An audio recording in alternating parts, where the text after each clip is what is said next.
Hello everyone, क्या हाल है आप लोगों के? कैसे हो बेटा? क्या चैप्टर 1 अच्छे से करके आए हो? क्या तुम्हें nature, objective, scope of audit समझ में आया? क्या उसके नए टॉपिक्स का तुमने अलग से अपने रजिस्टर में एंड में एक हेडिंग डाल दी है, एक पेज नंबर डाल दिया कि यार ये नया टॉपिक है जो एग्जाम में अपने लिए इंपॉर्टेंट है? रजिस्टर्स तुम्हारे जहां पे हम हाथ से नोट्स बना रहे हैं, क्या वो तैयार है? स्टिकी नोट्स, हाइलाइटर्स, ये सब चीज रेडी है? और रेडी है तो खड़े हो जाओ, खड़े हो जाओ। अब अपन ऑडिट पढ़ने वाले हैं भाई।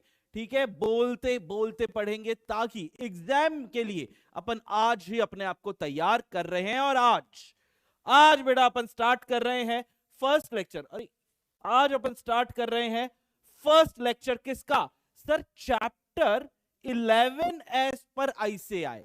ठीक है, आईसीएआई का ये आखिरी चैप्टर है, चैप्टर 11 है। मैं इसको अपने लिए चैप्टर 2 बता रहा हूं। तुम लोग को पहले भी बोला था ना, अपन चैप्टर्स को रीशफल करके पढ़ने वाले हैं ताकि चीजें ज्यादा अच्छे से समझ में आए। अब जो बच्चा पहले पहले पढ़ चुका है उसको याद होगा कि सर ये तो कोई चैप्टर पिछली बार था ही नहीं, और ये आखिरी चैप्टर, मतलब टोटल नंबर ऑफ चैप्टर्स 11 है। इसमें चैप्टर 3 और चैप्टर 4 में इन्होंने कई सारे चैप्टर मर्ज कर दिए, इसीलिए दो चैप्टर यहां पे कम दिख रहे हैं हमको। तो चैप्टर का नाम है एथिक्स। अब हमारे सब्जेक्ट का नाम क्या हो गया है? Auditing and ethics. ठीक है, एथिक्स पहले सीए फाइनल का एक पार्ट हुआ करता था और बड़ा पार्ट हुआ करता था। क्या पूरा का पूरा इंटर में आ गया? नहीं बेटा, बहुत छोटा सा आया है। मतलब इतना छोटा सा है कि सब्जेक्ट का नाम क्यों बदल दिया, मुझे ये भी नहीं समझ में आया। एक डेफिनेशन है और एथिक्स की, इसके अलावा कुछ है ही नहीं। मतलब अगर सीए फाइनल में अभी आपको एथिक्स पढ़ना बाकी, ओरिजिनल असली चीज तो सीए फाइनल में पढ़नी बाकी है एथिक्स के बारे में, लेकिन चैप्टर डाल दिया है। अभी बताता हूं क्यों डाला गया है, क्या सोच है आईसीआई की इसके पीछे। तो ethics and terms of audit engagement. अब सुनो, ये जो एथिक्स वाला पार्ट है ये तो एक नया पार्ट है। ठीक है, ये एथिक्स वाला जो एक डेफिनेशन ही है ये तो एक नया पार्ट है, लेकिन ये जो टर्म्स ऑफ ऑडिट एंगेजमेंट्स है ना बेटा, ये पुराना बच्चा ऐसे 210 है। ठीक है, ऐसे 210 पिछली बार चैप्टर नंबर 1 में ही हम पढ़ रहे थे। ठीक है, तो उसी को वहां से उठा के यहां पे डाल दिया गया, थोड़ी सी चीजें एक्स्ट्रा होंगी। तो ये एथिक्स की डेफिनेशन नहीं, terms of audit engagement important question भी होता है, ये पुराना ही है, कोई बहुत बड़ा ये चैप्टर नहीं है। आइए इसको भी देखते हैं। उम्मीद करूंगा 3 बार में, 3 लेक्चर्स में तो मैं इसको खत्म करूं। रेडी? क्या पढ़ने वाले हैं सर? सर सबसे पहले मीनिंग ऑफ एथिक्स पढ़ने वाले हैं। A state of mind, need for professional ethics, principles based approach versus rules based approach to ethics, fundamental principles to ethics. ये सारी चीजें, ये है नया मामला, ये है नया मामला। फिर independence of auditor first chapter में था पिछली बार, threats to independence first chapter में था। ठीक है, वो वहां से हटा दिया गया। सेफगार्ड इंडिपेंडेंस पढ़ चुके हो, प्रोफेशनल मतलब पढ़ नहीं चुके हो तुम लोग, पहले था प्रोफेशनल स्केप्टिसिज्म भी था। Agreeing to the terms of audit engagement, ये ऐसे 210 है। अभी तक हमने बाप ऑफ ऑल ऐसे किया है, ऐसे 200 किया है। ओवरऑल ऑब्जेक्टिव, ओवरऑल रिपीट कर पा रहे हो क्या? Overall objective of an independent auditor and conduct of an audit in accordance with standards on auditing, ये हमारा ऐसे 200 था। अब ये इसके बारे में पढ़ेंगे। एग्जांपल्स ऑफ इंगेजमेंट लेटर, ये भी सर एक नई चीज है। पहले ये इंगेजमेंट लेटर के बारे में हम कुछ ज्यादा बात नहीं करते थे, लेकिन इस बार करेंगे। What happens if preconditions for an audit are not present, ये भी पहले था। preconditions of an audit, ये भी पहले था। और limitations on scope prior to engagement acceptance, पुराना टॉपिक है, नया टॉपिक नहीं है। acceptance of change in the terms of audit engagement पुराना है। terms of audit engagement in recurring audit पुराना है। audit quality नया मामला आ गया है। ठीक है, SQC1 पहले भी था। ठीक है, थोड़ा सा पार्ट था, अभी भी थोड़ा सा ही पार्ट है, जिसका नाम है क्वालिटी कंट्रोल फॉर फर्म्स। क्योंकि ये एसक्यूसी तो सिर्फ किस पे लगता है? फर्म्स पे लगता है। ये हमको किसने बताया? जो हमने अभी पिछला चैप्टर पढ़ा, चैप्टर 1 पढ़ा, इस वजह से ये कनेक्शन बैठेगा। पता नहीं क्यों इसको 11वें चैप्टर पे डाल दिया, इसको आइडियली सेकंड चैप्टर होना चाहिए था तुम्हारा। यार समझो ना, ऐसे 200 से हमारे ऐसे स्टार्ट होते हैं, तो उसके बाद 210, 220, 230 ऐसे ऐसे चल रहे हैं। 200 के बाद 210 पढ़ाना चाहिए था ना। सोचो, फर्स्ट चैप्टर में ऐसे 200 पढ़ाए और लास्ट चैप्टर में 210 पढ़ाए और बीच में सारे के सारे ऐसे दे दिए, पता नहीं क्यों, लेकिन ठीक है। Quality control for firms that perform audit and reviews of historical financial information and other assurance and related service engagement. याद करने की, पूरा नाम याद करने की वैसे जरूरत नहीं है, लेकिन तुम्हें ये पता होना चाहिए SQCs जो है वो सब पे लगते हैं, ऐसे SRE, SAE, SRS सब पे SQCs लगते हैं. Element of system of quality control पहले भी था फर्स्ट चैप्टर में, अभी भी है. ऐसे 220 quality control for an audit of financial statement, पहले नाम था, अभी थोड़ा सा इसका एक्स्ट्रा दे दिया, लेकिन पहले भी नाम तो था इसके बारे में. ये हमारा पूरा चैप्टर 11 है. क्लियर है? पक्का?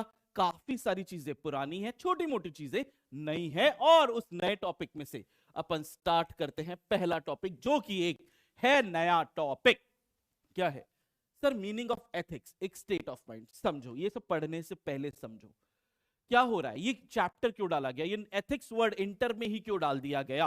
ठीक है, क्यों फाइनल में ही नहीं पढ़ रहे? क्योंकि ऑडिटर्स क्या होते हैं यार, सरकार जो है, ठीक है, उन्होंने ऑडिटर्स पे एक बहुत ज्यादा भरोसा कायम किया है. क्यों भरोसा? कि यार एक ऑडिटर, तूने अगर ऑडिट कर दिया ना, तो हम एक लेवल का हमको अश्योरेंस मिलता है कि हाँ, एक चार्टर्ड अकाउंटेंट ने इसकी ऑडिट की है, चीजें सही ही होंगी. उसके बाद सरकार देखती है, लेकिन एक लेवल का अश्योरेंस आता है as compared to those financial statement जहां की ऑडिट नहीं हुई. मैंने तुम लोग को बैंक का भी एग्जांपल दिया था. बैंक्स में लोन लेने जाओ, चाहे तुमको ऑडिट करवाने की जरूरत भी नहीं हो, लेकिन फिर भी बैंक बोलेगा सर एक चार्टर्ड अकाउंटेंट से ठप्पा लगवा के लाओ. क्यों? क्योंकि वो चाहता है कि एक लेवल की जिम्मेदारी कोई और हो. और हुआ क्या, चार्टर्ड अकाउंटेंट्स क्या भावनाओं में बह गए, या पीयर प्रेशर, मार्केट प्रेशर, पैसों का लालच, कोई भी चीज हो सकती है. कई सारी कंपनियों में हमने जो अभी रिसेंट फ्रॉड्स हुए उसमें ये देखा, सब में नहीं लेकिन कई सारी में ये देखा कि अगर ऑडिटर अपना काम अच्छे से कर देता ना, तो शायद ये सारी चीजें इतनी बुरी हालत में पहुंचती ही नहीं. ठीक है, अभी हम कुछ एक कंपनीज का देख रहे हैं, बड़ी कंपनी, यूनिकॉर्न कंपनीज का हम ये बात कर रहे हैं कि यार उनके ऑडिटर्स लगातार रिजाइन कर रहे हैं. एक ऑडिटर आता है, ओहो फाइनेंशियल स्टेटमेंट आपके तैयार नहीं है, लेट हो रहा है, आप ये जानकारी नहीं दे रहे, हम रिजाइन कर देते हैं. ठीक है, वो जाता है, दूसरा बड़ा ऑडिटर आता है, वो एक आधा महीना रहता है, फिर वो मैं भी रिजाइन कर रहा हूं, मैं नहीं खेल रहा, मैं भी जा रहा हूं. ये चीजें चल रही है. ठीक है, फॉर ऑब्वियस रीजंस मैं नाम नहीं लिखूंगा, लूंगा, और तुम भी मत लिखना प्लीज यार, फालतू में. लेकिन तुम्हें और मुझे पता तो है, दुख तो है हमें इस बात का, सच्ची बता रहा हूं, कि अच्छी अच्छी कंपनियां जिनका बिजनेस मॉडल बहुत अच्छा है, ये ऑपरेशनल रीजंस की वजह से बंद हो रही है. मैं अभी सुबह तो ये क्लास में आने से पहले ऐसे ही एक फाइनेंशियल न्यूज़पेपर पढ़ रहा था, और उसमें भी यही आ रहा था, वैल्यूएशंस इतनी डाउन हो गई है बहुत, मतलब वो अपने कोर बिजनेस पे ध्यान नहीं दे रहे हैं. वो बेचारा फंडिंग दे दो, कोई कोई खरीद लो भाई हमारे वर्टिकल्स को. ये चीजें चल रही है. ये व्यापार नहीं है, ये व्यापार नहीं है, ये व्यापार को बचाने की कोशिशें की जा रही है.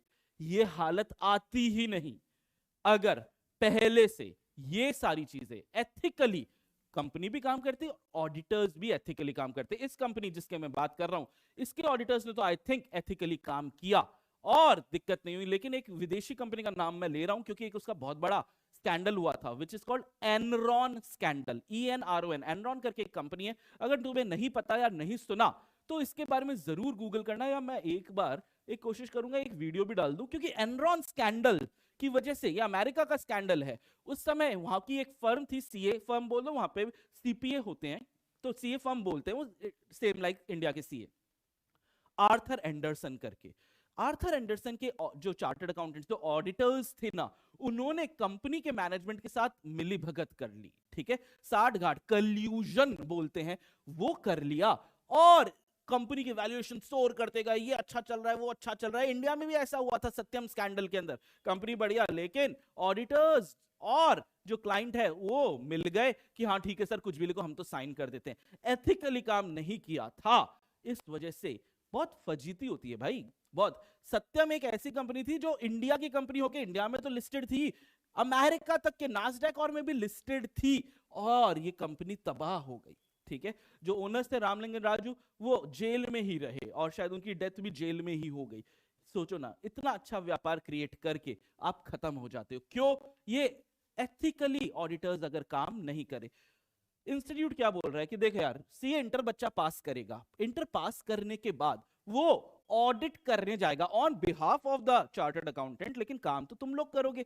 तुम्हारे अंदर अभी से ये चीज पता होनी चाहिए कि सर हम अपना काम अच्छे से करेंगे, एथिकली काम करेंगे, अनएथिकली काम नहीं करेंगे, क्योंकि तुम्हारे द्वारा किए गए काम का इंपैक्ट अब इंडिया नहीं, अब दुनिया पे हो रहा है। तुम अगर किसी बड़ी फर्म में, बिग फोर्स में, बिग 10 में, बिग 20 में लग गए, तो तुमने जो काम किया उसका इंपैक्ट हम जैसे मामूले से शेयर होल्डर पर भी हो रहा है। तुमने गलत काम कर दिया बेटा, अंकित सर कि जो बच्चे के जो बाल है वो भी उड़ जाएंगे, ठीक है। अगर मेरे इतना तुमने गलत काम किया तो प्लीज प्लीज मत करना, तुम हमारे भविष्य इस तरीके से हो। तो आ जाओ, एथिक्स की क्या जरूरत पड़ गई इंटर में, क्योंकि तुम जा रहे हो आर्टिकलशिप में, और जब आर्टिकलशिप में जो काम करो वो एथिकली करना। तुम्हारा बॉस बोले कि यार छोड़ इसको, तो अपने को वैसे कोई बहुत ज्यादा नाटक नहीं है, क्योंकि असली में साइन तो तुम्हारा बॉस कर रहा है, तुम्हारे द्वारा किए गए काम की जिम्मेदारी तो तुम्हारा बॉस ले रहा है। लेकिन शुरू से ही अगर अनएथिकली काम किया ना बेटा, तो इतनी मुश्किल से जो डिग्री हासिल करोगे, चार्टर्ड अकाउंटेंट बनोगे, बहुत आसान हो चुका है आजकल ये डिग्री वापस जाना, ठीक है।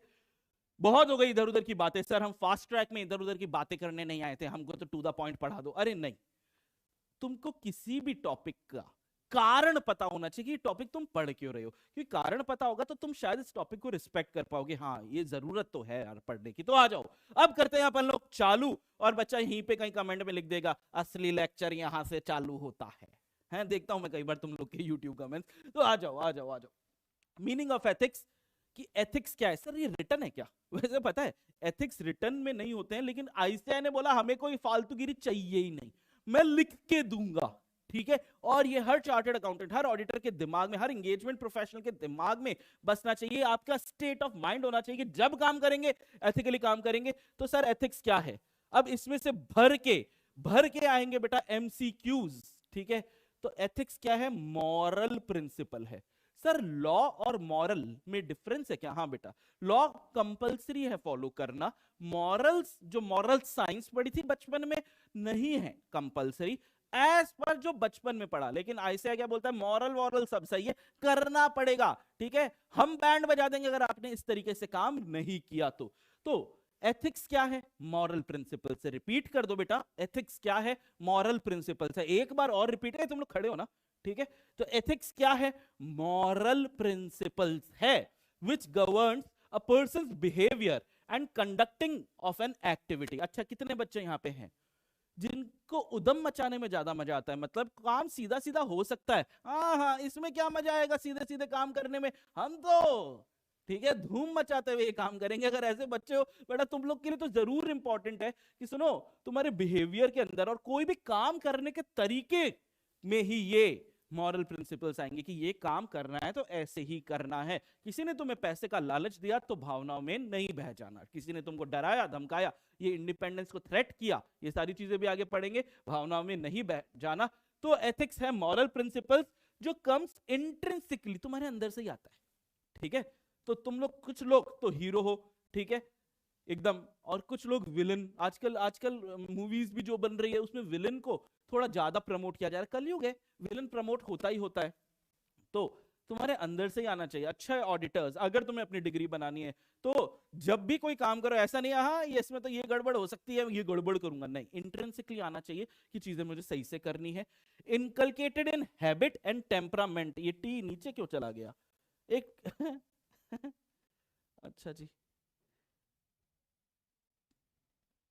टेम्परामेंट, बच्चे को क्या ही पता चलेगा, अरे यार ये तो सही नहीं, बच्चे को क्या ही पता चलेगा। तो सबसे पहले मॉरल प्रिंसिपल है, इंट्रिंसिकली आना चाहिए, मॉरल प्रिंसिपल है इंट्रिंसिकली अब तुम्हारे अंदर से ही आना चाहिए, इनकलकेट होना चाहिए तुम्हारी हैबिट में, तुम्हारे टेम्परामेंट में, ठीक है। टेम्परामेंट तुम्हारा टेम्पर किस तरीके का है, काम करने का तरीका, स्टेट ऑफ माइंड है, ये तो टॉपिक में ही लिखा हुआ है कि आपके दिमाग की एक परिस्थिति है कि आप किस तरीके से किसी भी काम को लेते हो।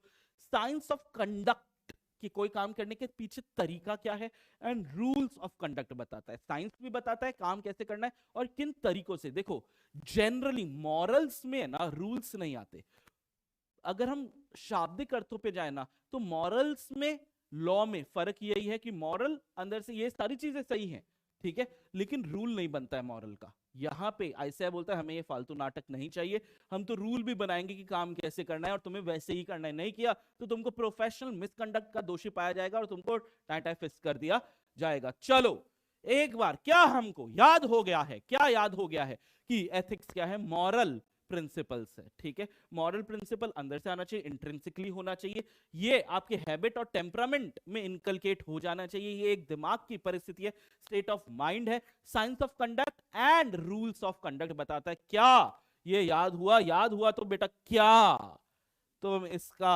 नोट्स वोट्स बना सकते हो क्या, क्या तुम इसके नोट्स वगैरह बना सकते हो क्या। पीछे ग्रीन आ गया था।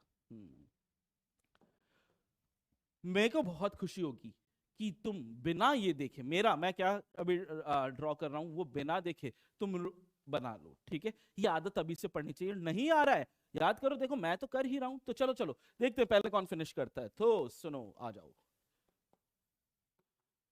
एथिक्स मॉरल प्रिंसिपल्स है, ठीक है।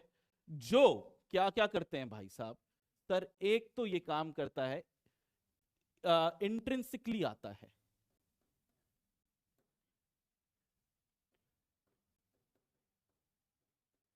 ठीक है, एकदम अंदर से आता है तुम्हारे अंदर। फिर दूसरा, हैबिट और टेम्परामेंट में क्या होना चाहिए, इनकलकेट।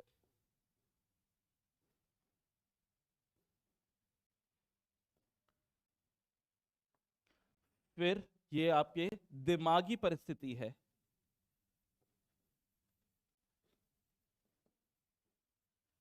फिर ये क्या है, कंडक्ट का science and rule, rules of conduct. 4 number के लिए मेरे 4 पॉइंट हो चुके हैं, ठीक है सर, वहां पे 5 थे लेकिन मैंने 2 को लास्ट वाले को मर्ज कर लिया। क्या तुम लोग ये कर पा रहे हो, कर पा रहे हो तो चीजें बहुत अच्छी चल रही है, भरोसा रखो तुम्हारे एग्जाम में आ जाएंगे पूरे के पूरे नंबर, ठीक है। आईसीएआई से हम अगर देखें, आईसीएआई क्या कह रहा है यार, आईसीएआई कह रहा है, आईसीएआई कि सर एथिक्स का मतलब है मॉरल प्रिंसिपल्स, एथिक्स का मतलब है मॉरल प्रिंसिपल, जो क्या करता है, एक तो पर्सन के बिहेवियर को ये गवर्न करता है। क्या क्या गवर्न करता है सर, पहली चीज करता है पर्सन के बिहेवियर को, पर्सन के बिहेवियर को गवर्न करता है। और दूसरा क्या करता है सर, कंडक्टिंग एन एक्टिविटी, कि काम कैसे करना है वो गवर्न करता है। ये बात मैंने यहां पे नहीं लिखी, चलो अभी लिख देते हैं।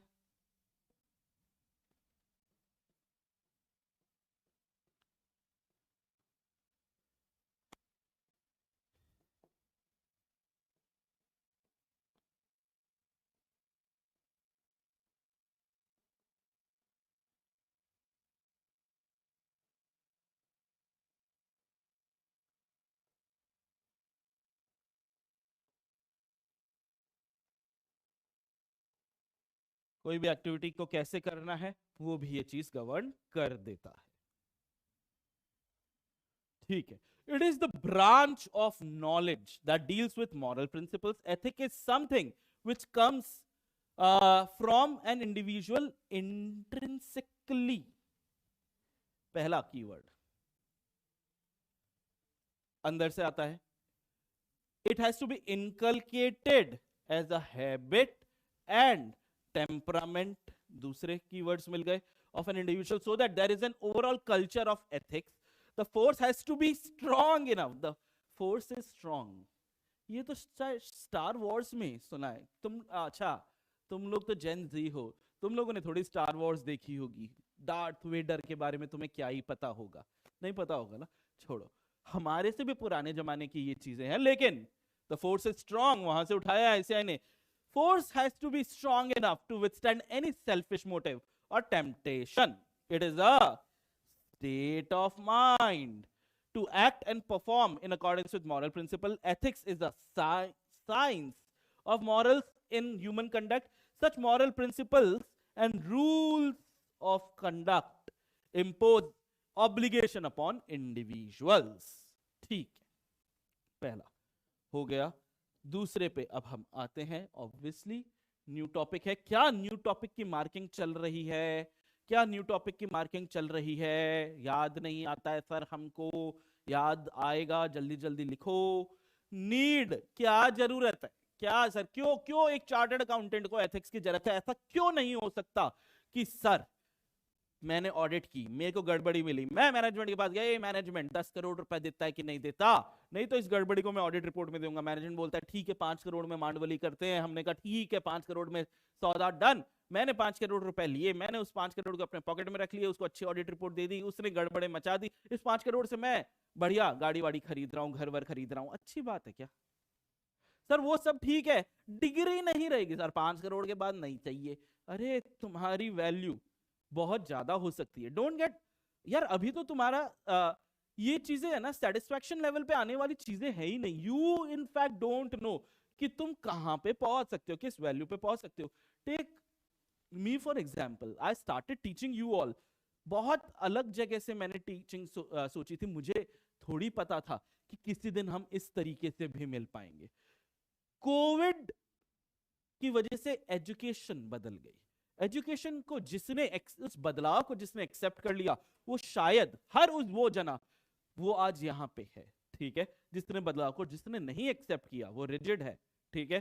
तो वो शायद पुराने तरीके से चल रहा है और शायद नहीं भी चल रहा है, ये होता है। तो बेटा प्लीज डोंट गेट सेटिस्फाइड कि हाँ मेरे लिए 5 करोड़ बहुत है। अरे हो सकता है तू 5,000 करोड़ बंदा। आज कुमार मंगलम बिरला एक चार्टर्ड अकाउंटेंट, ठीक है, बिरला ग्रुप के मालिक हैं भाई, चार्टर्ड अकाउंटेंट है। तुम्हें पता है ना पीयूष गोयल साहब, ठीक है, कितने बड़े हमारे मिनिस्टर हैं पीयूष गोयल, चार्टर्ड अकाउंटेंट है। ये सारी चीजें भी तुम लोगों को पता है। बड़े बड़े बैंक्स के सीएफओ सीईओ, दीपक पारेख साहब, ठीक है, जिसने एचडीएफसी बना दिया, एचडीएफसी, ठीक है, आज इंडिया की सबसे वैल्यूड कंपनी में एक चार्टर्ड अकाउंटेंट।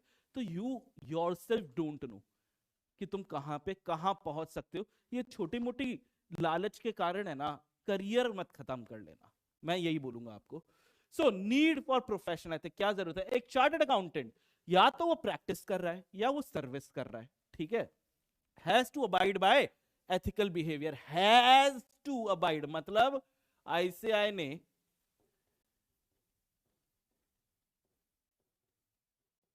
एथिक्स को, वैसे एथिक्स वॉलंटरी होते हैं लेकिन आईसीआई ने एथिक्स को कंपलसरी कर दिया है।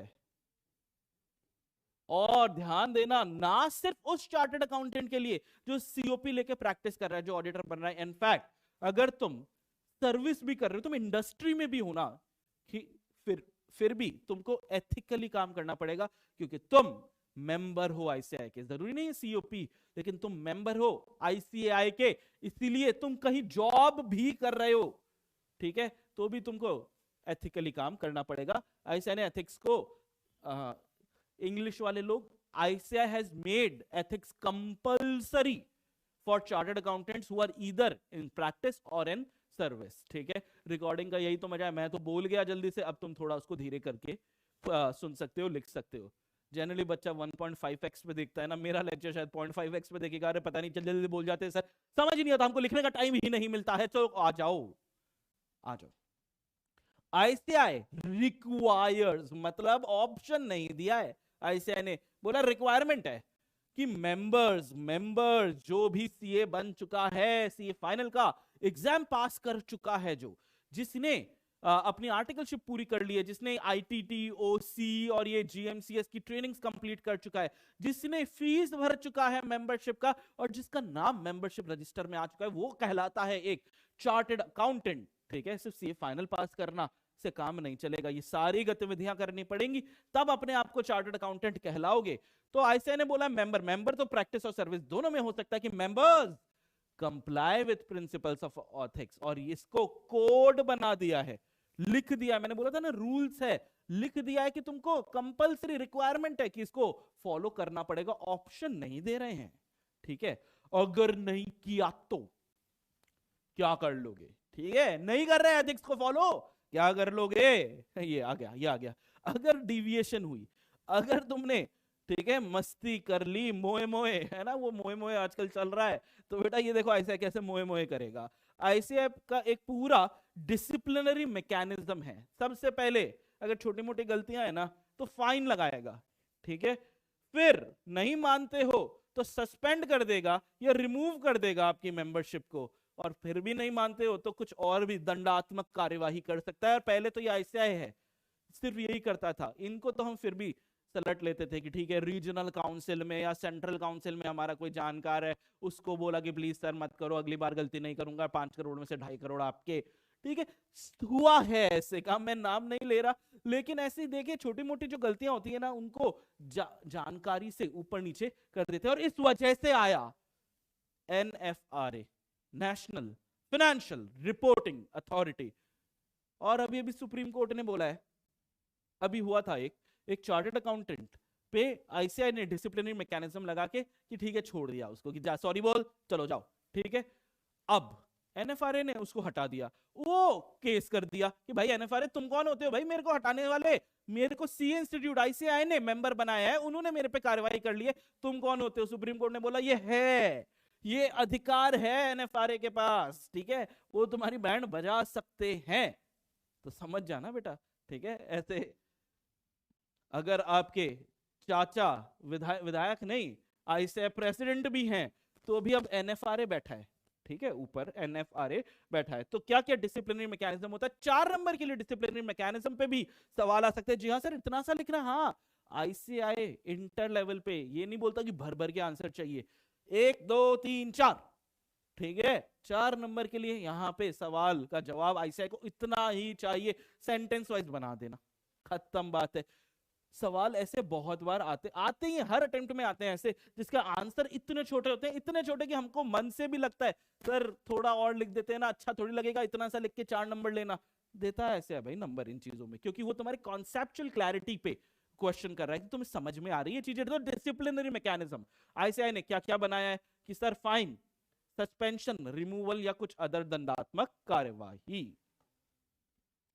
आइए आईसीएआई से हम इस चीज को चेक कर लेते हैं।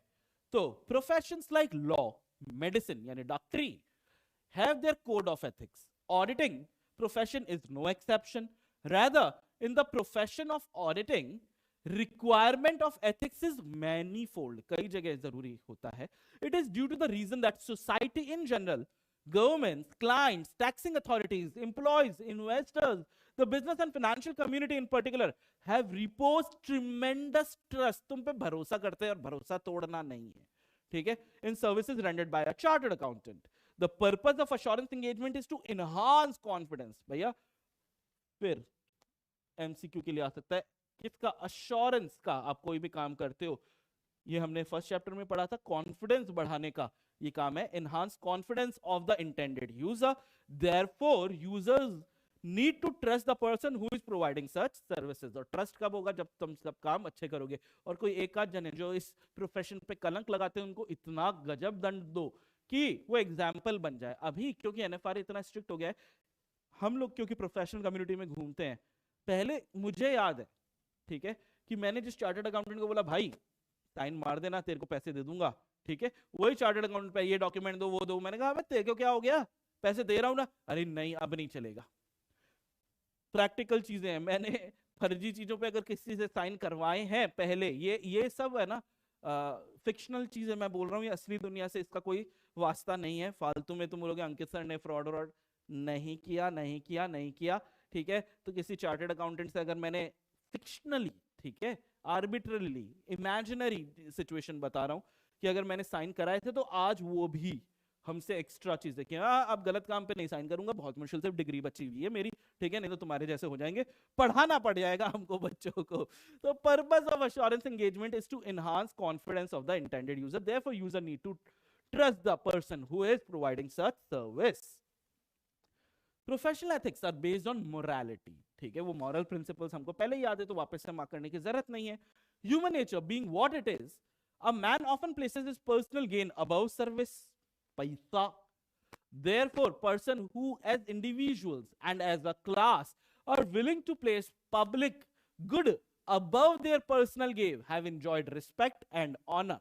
अपने से ऊपर जनता का भविष्य, ये ज्ञानबाजी चल रही है, इसमें से सवाल नहीं आते हैं, मार्किंग इसीलिए नहीं है। लेकिन पढ़ क्यों रहे हैं? क्योंकि एमसीक्यू तो फिर भी आ सकते हैं। Willing to place public good above their personal gain have enjoyed respect and honor, but such a relationship can be maintained or enhanced only if the professional body to which they belong would interpret the concept of public interest as broadly as possible. The respect and confidence enjoyed by a profession to a great extent is dependent on the strictness and scrupulousness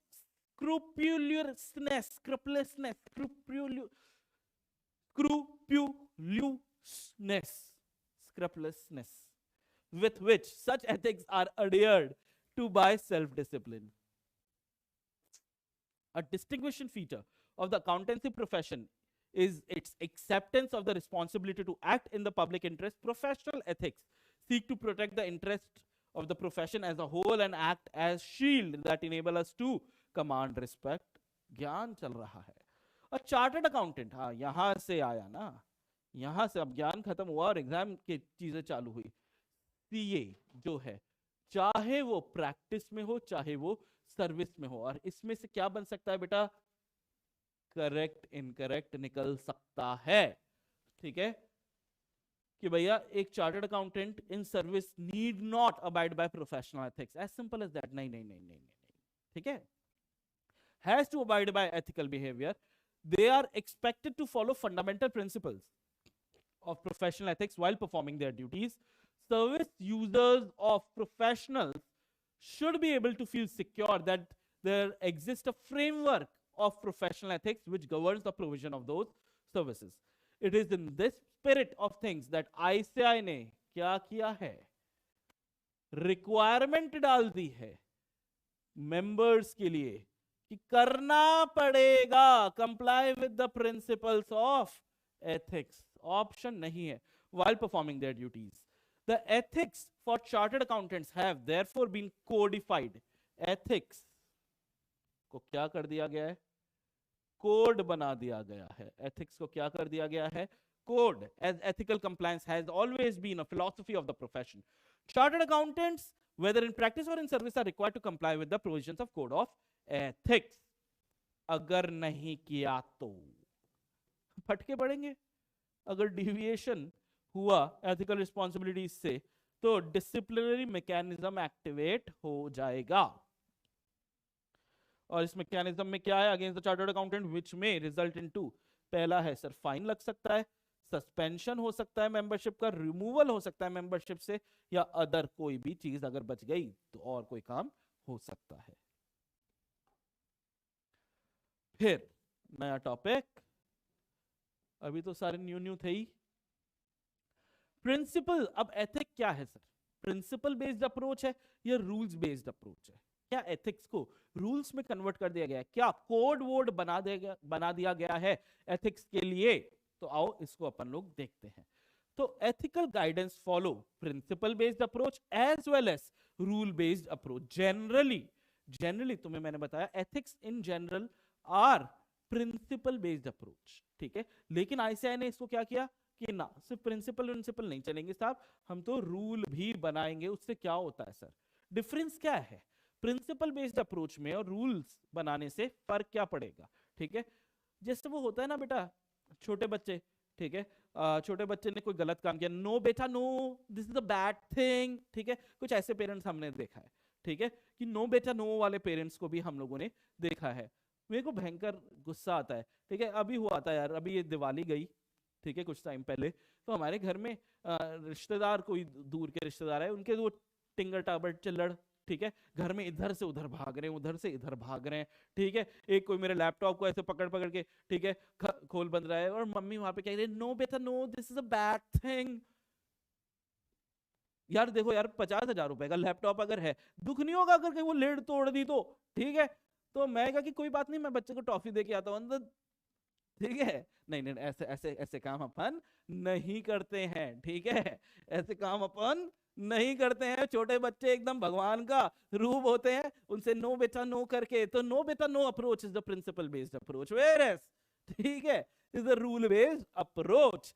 तो आ जाओ, principal based approach में क्या होता है, essence. अच्छा ये भी फिक्शनल घटना है, तुम लोग फिर ठीक है वो चाइल्ड सर्विसेज को फोन कर दो, अंकित सर ने बच्चे को कूट काट दिया, ठीक है अंकित सर को अंदर डालो, डलवा देना, पहले कोर्स खत्म कर ले, ठीक है। आ जाओ, प्रिंसिपल बेस्ड अप्रोच एसेंस क्या है, requires compliance with spirit of ethics. ओ हो, स्पिरिट ऑफ एथिक्स, ठीक है, अच्छी बात है, वो नो बेटा no, spirit of ethics.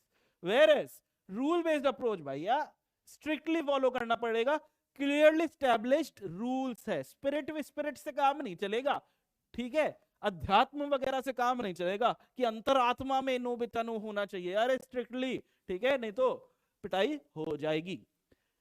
Principal based approach में अकाउंटेंट्स एक्सरसाइज एवरी सिचुएशन में, accountant exercise professional judgement based on professional knowledge skills and experience, ठीक है, उनके हिसाब से ये काम करेंगे अकाउंटेंट्स, ठीक है, अपनी बुद्धि को इस्तेमाल करेंगे, अपने एक्सपीरियंस को, अपनी स्किल को यूज करेंगे। लेकिन यहीं पे रूल बेस्ड अप्रोच जो है ये नैरो आउटलुक रखता है, स्पिरिट ऑफ एथिक्स को, स्पिरिट को ओवरलुक करके चलता है, रिजिड है, ऐसे ही होगा काम, ठीक है, may not possible rules follow, rules based approach हर जगह लगाना शायद पॉसिबल नहीं है, जहां लगा दिया वहां पे इसके हिसाब से ही काम किया जाएगा।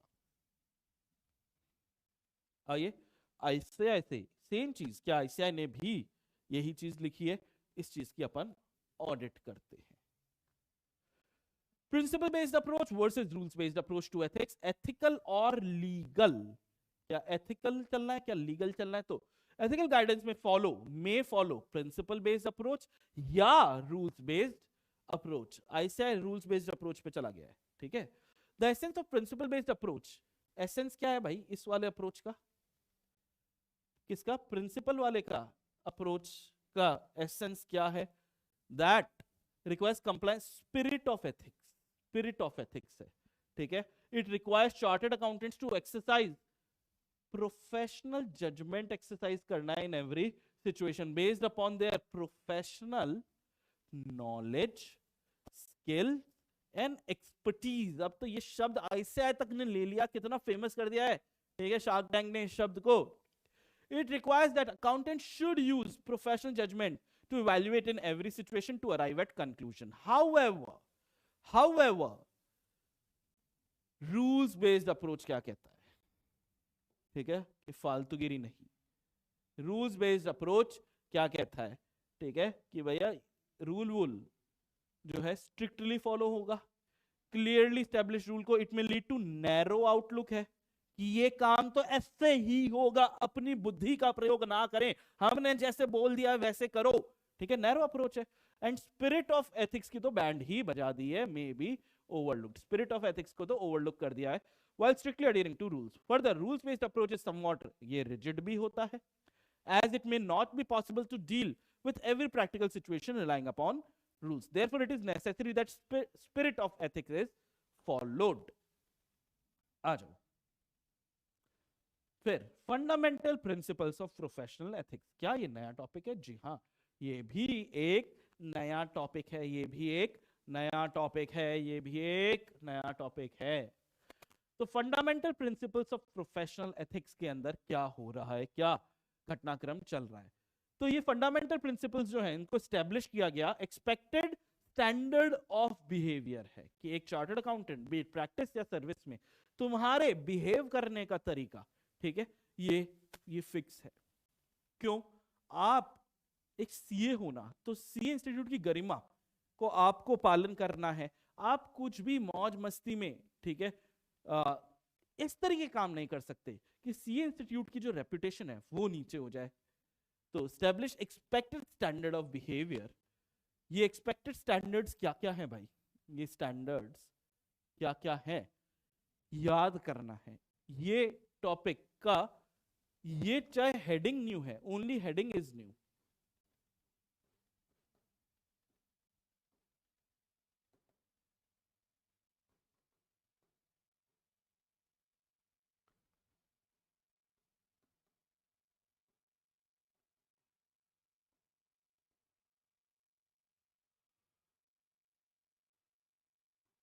ओल्ड ऑफ लिखना ही था, ओल्ड सिलेबस का कंटेंट है बेटा कि एक आईसीएआई क्या एक्सपेक्ट कर रहा है, code of ethics of professional accountants क्या एक्सपेक्ट कर रहा है, क्या स्टैंडर्ड है, integrity, objectivity, professional competence and due care, professional competence and due core नहीं केयर, ठीक है, कॉन्फिडेंशियलिटी एंड प्रोफेशनल बिहेवियर। सुनो, ये कुछ चीजें हैं जो तुमसे code of ethics for professional accountants expect करता है। इंटेग्रिटी, ऑब्जेक्टिविटी, ये कई बार एग्जाम में आया हुआ है, professional competence and due care, confidentiality and professional behaviour. ये आप लोगों से उम्मीद रखता है, उम्मीद क्या है, ये करना पड़ेगा, ठीक है, इसको याद करना है। Code of ethics for professional accountants ने क्या कोड बोला है कि एक चार्टर्ड अकाउंटेंट, बीट प्रैक्टिस या सर्विस कुछ भी हो, तुमको क्या फॉलो करना है, तुम में इंटेग्रिटी होनी चाहिए। पहले नीचे की चीजें अभी नहीं पढ़ेंगे, ठीक है, लेकिन पहले क्या होना चाहिए, तुम्हारे अंदर इंटेग्रिटी होनी चाहिए, अखंडता होनी चाहिए कि पैसे का लालच वालच देकर तुमसे कोई भी अपना काम नहीं निकलवा ले, ठीक है, इंटेग्रिटी। ऑब्जेक्टिविटी होनी चाहिए, तुम्हें तुम्हारे में बुद्धि होनी चाहिए, कॉमन सेंस होना चाहिए, ये चीजें सही है, ये चीजें गलत है। प्रोफेशनल कॉम्पिटेंस होना चाहिए, ठीक है, तुम लायक होने चाहिए वो काम करने के, नहीं तो ऐसे सारा काम कर लेंगे अपन, सर इंजीनियरिंग वालों का काम है, नहीं मैं कर लूंगा, मेरे को सब आता है, अरे तुम कॉम्पिटेंट हो या नहीं वो भी चेक करो। और जो भी काम करना है, ठीक है, एक बार काम मिल गया, पैसा आ गया तो कैसे भी कर दो, नहीं चलेगा, ड्यू केयर से काम करना पड़ेगा। कॉन्फिडेंशियलिटी, ये वर्ड्स भी हमने पहले भी पढ़े थे कि यार chartered accountant just like a doctor and a lawyer, एक डॉक्टर से भी लोग जनरली अपनी कोई भी चीज नहीं छुपाते, वो ठीक होना चाहते हैं, एक लॉयर से भी वो कुछ नहीं छुपाते क्योंकि वो ही बंदा है जो उनको इस मझधार से निकालेगा। वैसे एक चार्टर्ड अकाउंटेंट से भी जनरली अपने फाइनेंशियल इंफॉर्मेशन कोई नहीं छुपाता, कोई क्लाइंट नहीं छुपाता, देखो भाई साहब ये सारी चीजें सही है लेकिन ये चीजें मैंने गलत कर दिया, बचाओ भाई साहब बचाओ, ठीक है, नहीं छुपाते। और तुमने अच्छा ये गलत किया है, रुक रुक रुक रुक, ए हेलो पुलिस, इसको उठा के लेके जाओ, ठीक है, नहीं आईसीआई बैंड बजा देगा, ठीक है, कॉन्फिडेंशियलिटी एंड जब भी बिहेवियर करो, ठीक है, प्रोफेशनल बिहेवियर, ठीक है। और बिड़ू ऐसे वैसे करके क्लाइंट से मिलने जा रहे हो, निक्कर विक्कर पहन के पहुंच गए क्लाइंट के ऑफिस, ठीक है, वो गोवा वाली शर्ट, ठीक है, निक्कर, वो क्रॉक्स चल रहे हैं भाई, आजकल क्रॉक्स चल रहा है, ठीक है, क्या है वो, लेकिन जो भी है बहुत चल रहा है, आई हर्ड बहुत महंगे भी है और बहुत कंफर्टेबल है, एज आई हर्ड। तुम्हें वो सुंदर लगते हैं क्या, ठीक है, सैंडल में उसने क्या किया है, ठीक है, प्लास्टिक के सैंडल बना के खड़ा खड़ा खड़ा खड़ा कर दिया एंड दुनिया में तहलका मचा दिया इस चीज ने। ये वाला स्टार्टअप जो क्रॉक्स वाला था ये फेल हो गया था, फिर पता नहीं कैसे फैशन की नीड है, ये चीजें हिट हो गई, तो आ जाओ क्रॉक्स व्रॉक्स पहन के तुमको क्लाइंट के ऑफिस नहीं जाना है, और अभी आर्टिकलशिप करने जाओगे ना बेटा, इन चीजों का ध्यान रखना, you are representing not just your chartered accountant principal but also ICAI, तुम ICAI के एक स्टूडेंट हो, तुम ICAI को रिप्रेजेंट कर रहे हो, ठीक है, जाओगे फॉर्मल्स वगैरह में जाओगे, ठीक है सर, ऐसे ऐसे वो सलमान भाई की तरह वो कुछ पहनते हैं ना ब्रेसलेट टाइप का सिल्वर सा, मैंने देखा है, वो पहन के गले में आजकल वो सांकल जैसा लगा रहे हैं, टैटू वैटू बना के जा रहे हो चेहरे पे, अरे ठीक है टैटू वैटू बनाओ लेकिन ऐसे चेहरे पे, ठीक है, आंख के ऊपर ऐसे टैटू बना के जा रहे हैं, ठीक है, नहीं चलेगा यार, नहीं चलेगा, no no no no, behaviour should be professional. तो आ जाओ, तुमसे क्या एक्सपेक्ट करता है, इंटेग्रिटी, याद कर लो क्या एक्सपेक्टेशन है, इंटेग्रिटी, ऑब्जेक्टिविटी, प्रोफेशनल कॉम्पिटेंस के साथ due care, confidentiality and professional behaviour. ये सवाल बहुत ज्यादा बार आ चुका है तो वापस आने की संभावना है, बस सवाल की हेडिंग जो है ये इन्होंने इस बार चेंज कर दी। ये टॉपिक पुराने बच्चों को पता होगा चैप्टर 1 का ही टॉपिक था।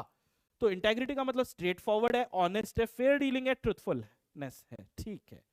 ऑब्जेक्टिविटी बायस नहीं है, ठीक है, भेदभाव नहीं है, कॉन्फ्लिक्ट ऑफ इंटरेस्ट वाली जगह से आप लोग दूर रहेंगे, अनड्यू इन्फ्लुएंस, ये नेक्स्ट पेज पे चला गया, ठीक है, अच्छा ये इंटेग्रिटी का हिस्सा है, फॉल्स एंड मिसलीडिंग भी काम नहीं होगा, ये मैं लिख देता हूं इंटेग्रिटी का ही हिस्सा है,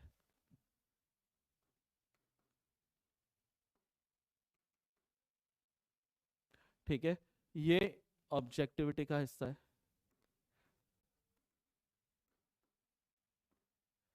प्रोफेशनल जजमेंट नॉट कॉम्प्रोमाइज, ये ध्यान रखना है। फिर इंटेग straightforward, honest, fair dealing, truthfulness और फॉल्स एंड मिसलीडिंग चीजों से दूर रहना है। फिर आया ऑब्जेक्टिविटी, इसमें क्या है सर, बायस से दूर रहो, भेदभाव से दूर रहो, कॉन्फ्लिक्ट ऑफ इंटरेस्ट, ठीक है, आप ही शेयर होल्डर और आप ही ऑडिटर हो, याद है ना, लॉ में पढ़ा था ना, ऐसा नहीं हो सकता, डिस्क्वालीफाई हो जाएगा। कौन सा सेक्शन 141 ब्रैकेट में 3 का ब्रैकेट में डी, 141 3D याद है कंपनीज में कि तुम ही शेयर होल्डर हो और तुम ही ऑडिटर हो, नहीं चलेगा। तो conflict of interest, undue influence आपका नहीं होना चाहिए, प्रोफेशनल जजमेंट आपकी कॉम्प्रोमाइज नहीं होनी चाहिए। इंटेग्रिटी हो गया, ऑब्जेक्टिविटी हो गया, professional competence and due care, attain and maintain professional knowledge, skills, required, permitted, authorized, professional duty, required and permitted by law, authorized by client and employer, professional duty। ये कौन सा हो गया, professional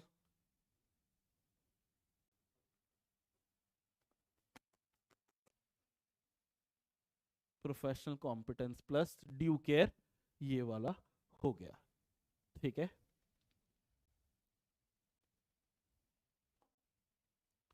confidentiality, respect confidentiality of information unless, नहीं नहीं नहीं, ये unless, ये इसका है, सॉरी, ये इसका है, कॉन्फिडेंशियलिटी का है।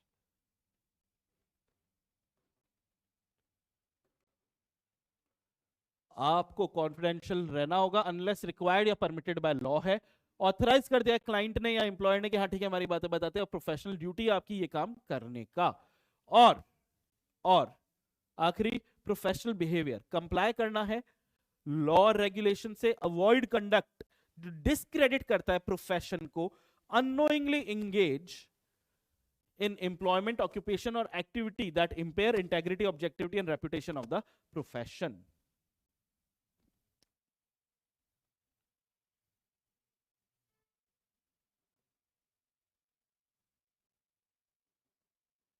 सर कई जगह बिहेवियर की स्पेलिंग में यू आ रहा है, कई जगह नहीं आ रहा है, ऐसा क्यों, क्योंकि ये ऑटो करेक्ट हो रखा है।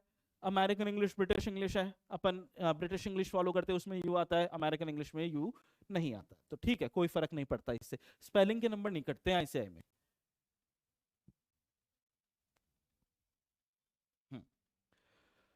डिलीजेंस का क्या मतलब होता है, एक शब्द है diligence, responsibility to act carefully and thoroughly and timely, ये MCQ में आ सकता है। 4 चीजें रहेगी, इसमें से कौन सा वर्ड डिलीजेंस का नहीं है, मतलब केयरफुली थरली एंड टाइमली काम करना है। एक काम करो, इससे पहले ये नोट्स बनाओ इसका। सर पूरा कौन, पूरा नोट नहीं बेटा, नोट में मेरे को ये शब्द चाहिए, ये वाले को आप 2 बार 4 बार, जो इसके अंदर लिखा हुआ है ना चीजें, इनको 2 4 बार पढ़ लोगे। ये नोट्स में अगर नहीं भी लिखो, लिखो तो बहुत अच्छी बात है, नहीं भी लिखो तो मुझे कोई तकलीफ नहीं है।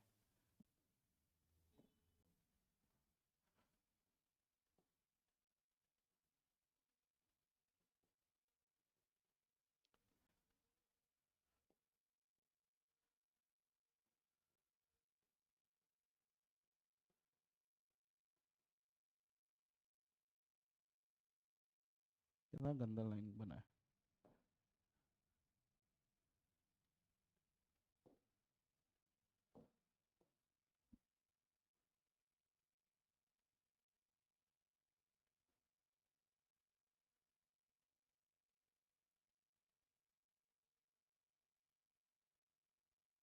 ठीक ठीक ठीक, ये बहुत अच्छा बढ़िया है।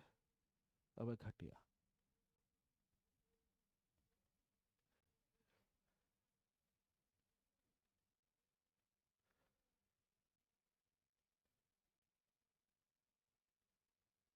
क्या कर रहे हो सर, अरे यार नहीं पता।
स्ट्रेट फॉरवर्ड है,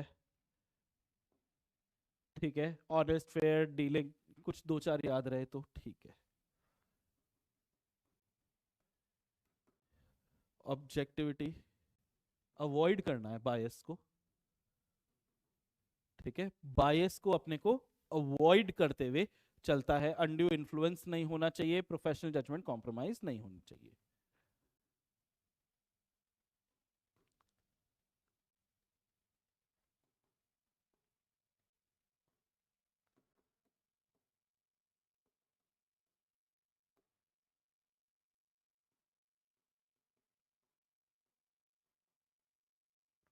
कॉम्प्रो नहीं होना चाहिए। Professional competence and due care में भाई जो भी काम आप कर रहे हो वो प्रोफेशनल नॉलेज और स्किल के साथ, बस इतना ही याद रखना है, प्रोफेशनल नॉलेज एंड स्किल के साथ।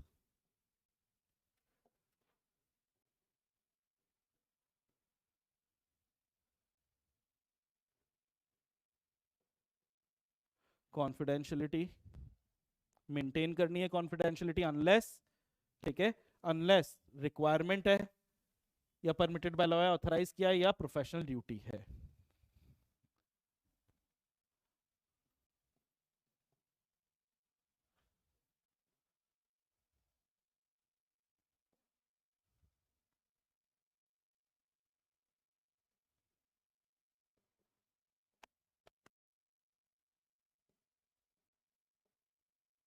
लॉ रेगुलेशन रिक्वायर्ड,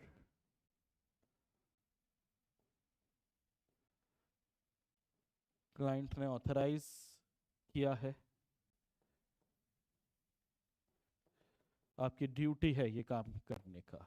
और आखिरी प्रोफेशनल बिहेवियर, ठीक है, जो भी काम आप करोगे प्रोफेशनल बिहेवियर में वो ऐसे करो कि अवॉइड करो कंडक्ट जो डिस्क्रेडिट कर देगा आपके प्रोफेशन को, अननोइंगली आप एम्प्लॉयमेंट ऑक्यूपेशन एक्टिविटी में नहीं आओगे जो डिस्क्रेडिट करेगा। मेन चीज क्या है,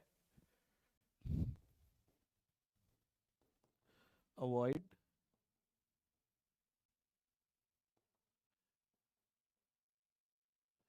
प्रोफेशन को डिस्क्रेडिट करने से आपको अपने आप को क्या करना पड़ेगा, अवॉइड करना पड़ेगा। चलो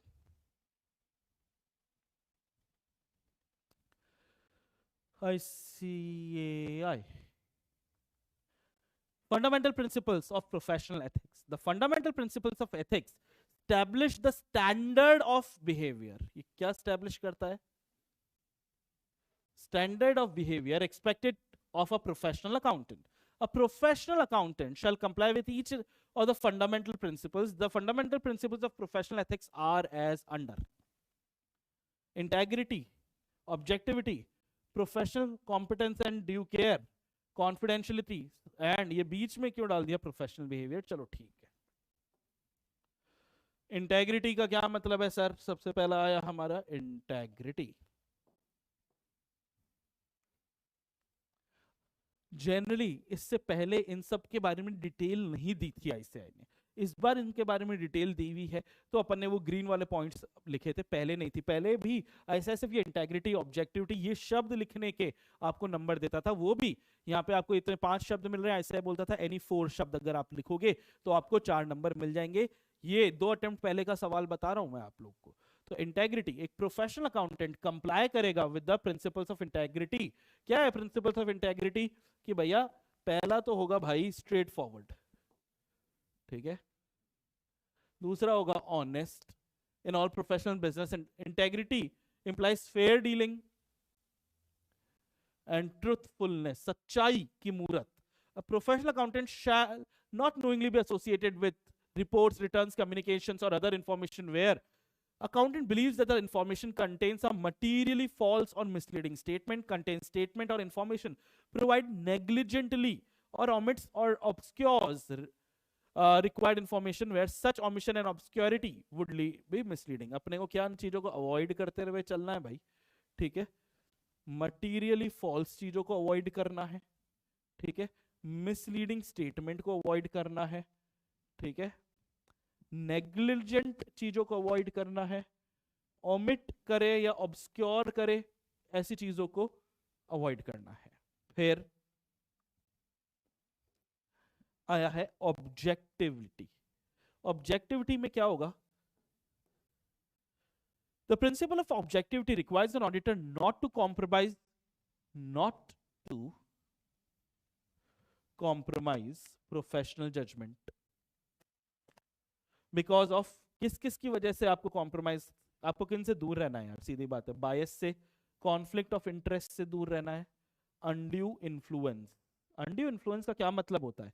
अनड्यू इन्फ्लुएंस मतलब किसी के प्रभाव में, ठीक है, कि सर हम जिसकी ऑडिट कर रहे हैं वो हमारे रिश्तेदार हैं, हम उनके प्रभाव में आके अपनी ऑडिट गलत कर दे, ठीक है, ये अनड्यू इन्फ्लुएंस है of others. It requires that professional accountant shall not undertake a professional activity if a circumstance or relationship unduly influences the accountant's professional judgment regarding that activity.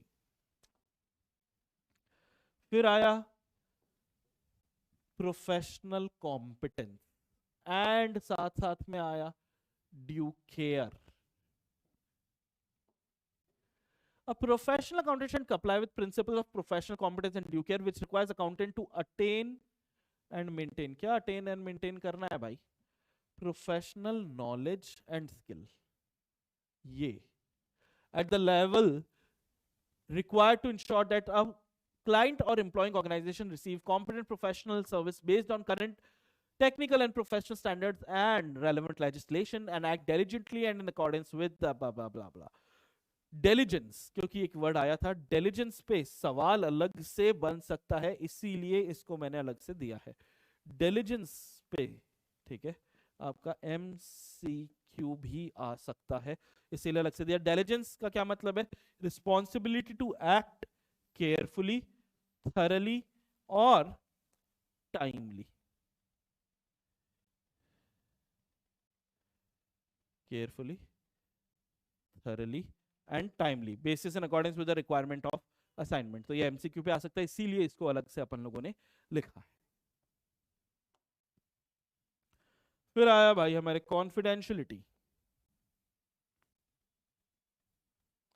Confidentiality principle requires the professional accountant to respect the confidentiality of information acquired as result of professional business relationship. Confidentiality serves in the public interest because it facilitates the free flow of information from the professional accountant's client or employing organization to the accountant with the understanding of that the information will not be disclosed. बकवास.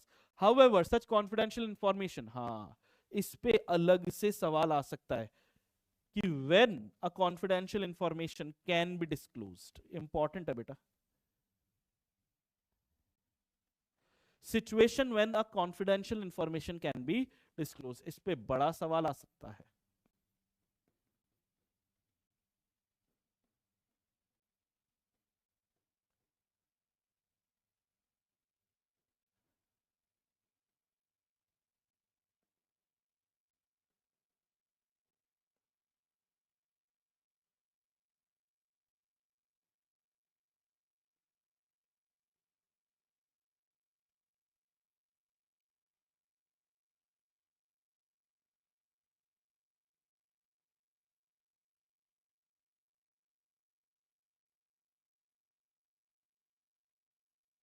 एक professional accountant जो भी है वो कब confidential, मेरे को ये सवाल बहुत अच्छा लगता है इन जनरल, इन पर्सनल भी, ठीक है, मैं होता तो मैं इस सवाल को जरूर से पूछता. तो confidential information may be disclose, for example कब कब डिस्क्लोज किया जा सकता है, बहुत इंपॉर्टेंट है मेरे हिसाब से. तो मैं तो भाई एक स्टार लगाऊंगा इस पे. जब रिक्वायर्ड बाय लॉ है, ये नई चीज भी है बेटा, ये पुरानी चीज नहीं है, तो इसलिए आने की उम्मीद ज्यादा है, ठीक है. रिक्वायर्ड बाय लॉ या परमिट किया है लॉ ने, या तो रिक्वायरमेंट ये कि बताना ही पड़ेगा, या उन्होंने बोला बता सकते हो, या ऑथराइज्ड बाय द क्लाइंट या एम्प्लॉयर, उन्होंने ऑथराइज कर दिया है, या ये आपकी ड्यूटी है कि आपको ये बताना ही पड़ेगा, प्रोफेशनल ड्यूटी, और राइट है आपका टू डिस्क्लोज. ये राइट वाले बात नहीं लिखा था लेकिन ठीक है. when not prohibited by law, जब भी लॉ ने मना नहीं किया है और आपका अधिकार है, तब आप इसको डिस्क्लोज कर सकते हो. क्लियर है? मेरे को एग्जाम के लिए ये एक इंपॉर्टेंट चीज लगती है. आखिरी आया प्रोफेशनल बिहेवियर. वही निक्कर विक्कर पहन के, क्रॉक्स वगैरह पहन के नहीं जाना है. It requires accountant to comply with relevant laws, regulations, avoid any conduct that discredit the profession करे, उसको avoid करना है आपको.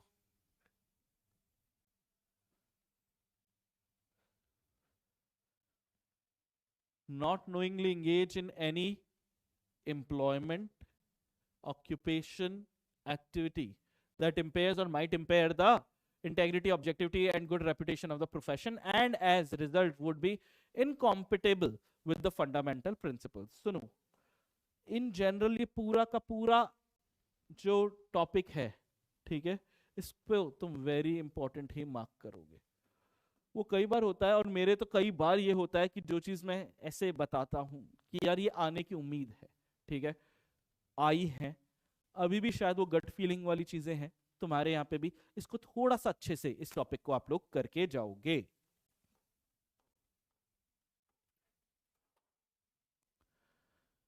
चलो, ऑडिट की डेफिनेशन याद है क्या भाई तुम लोगों को? ठीक है, ये पुराना टॉपिक ही है. ऑडिट की डेफिनेशन याद है क्या तुम लोगों को? ऑडिट इज एन ये तुम लोग बैठ तो नहीं गए हो? उठ जाओ, उठ जाओ, उठ जाओ, उठ जाओ, उठ जाओ, उठ जाओ, उठ जाओ, उठ जाओ. हाँ, सो गए थे, बच्चा सो गया था.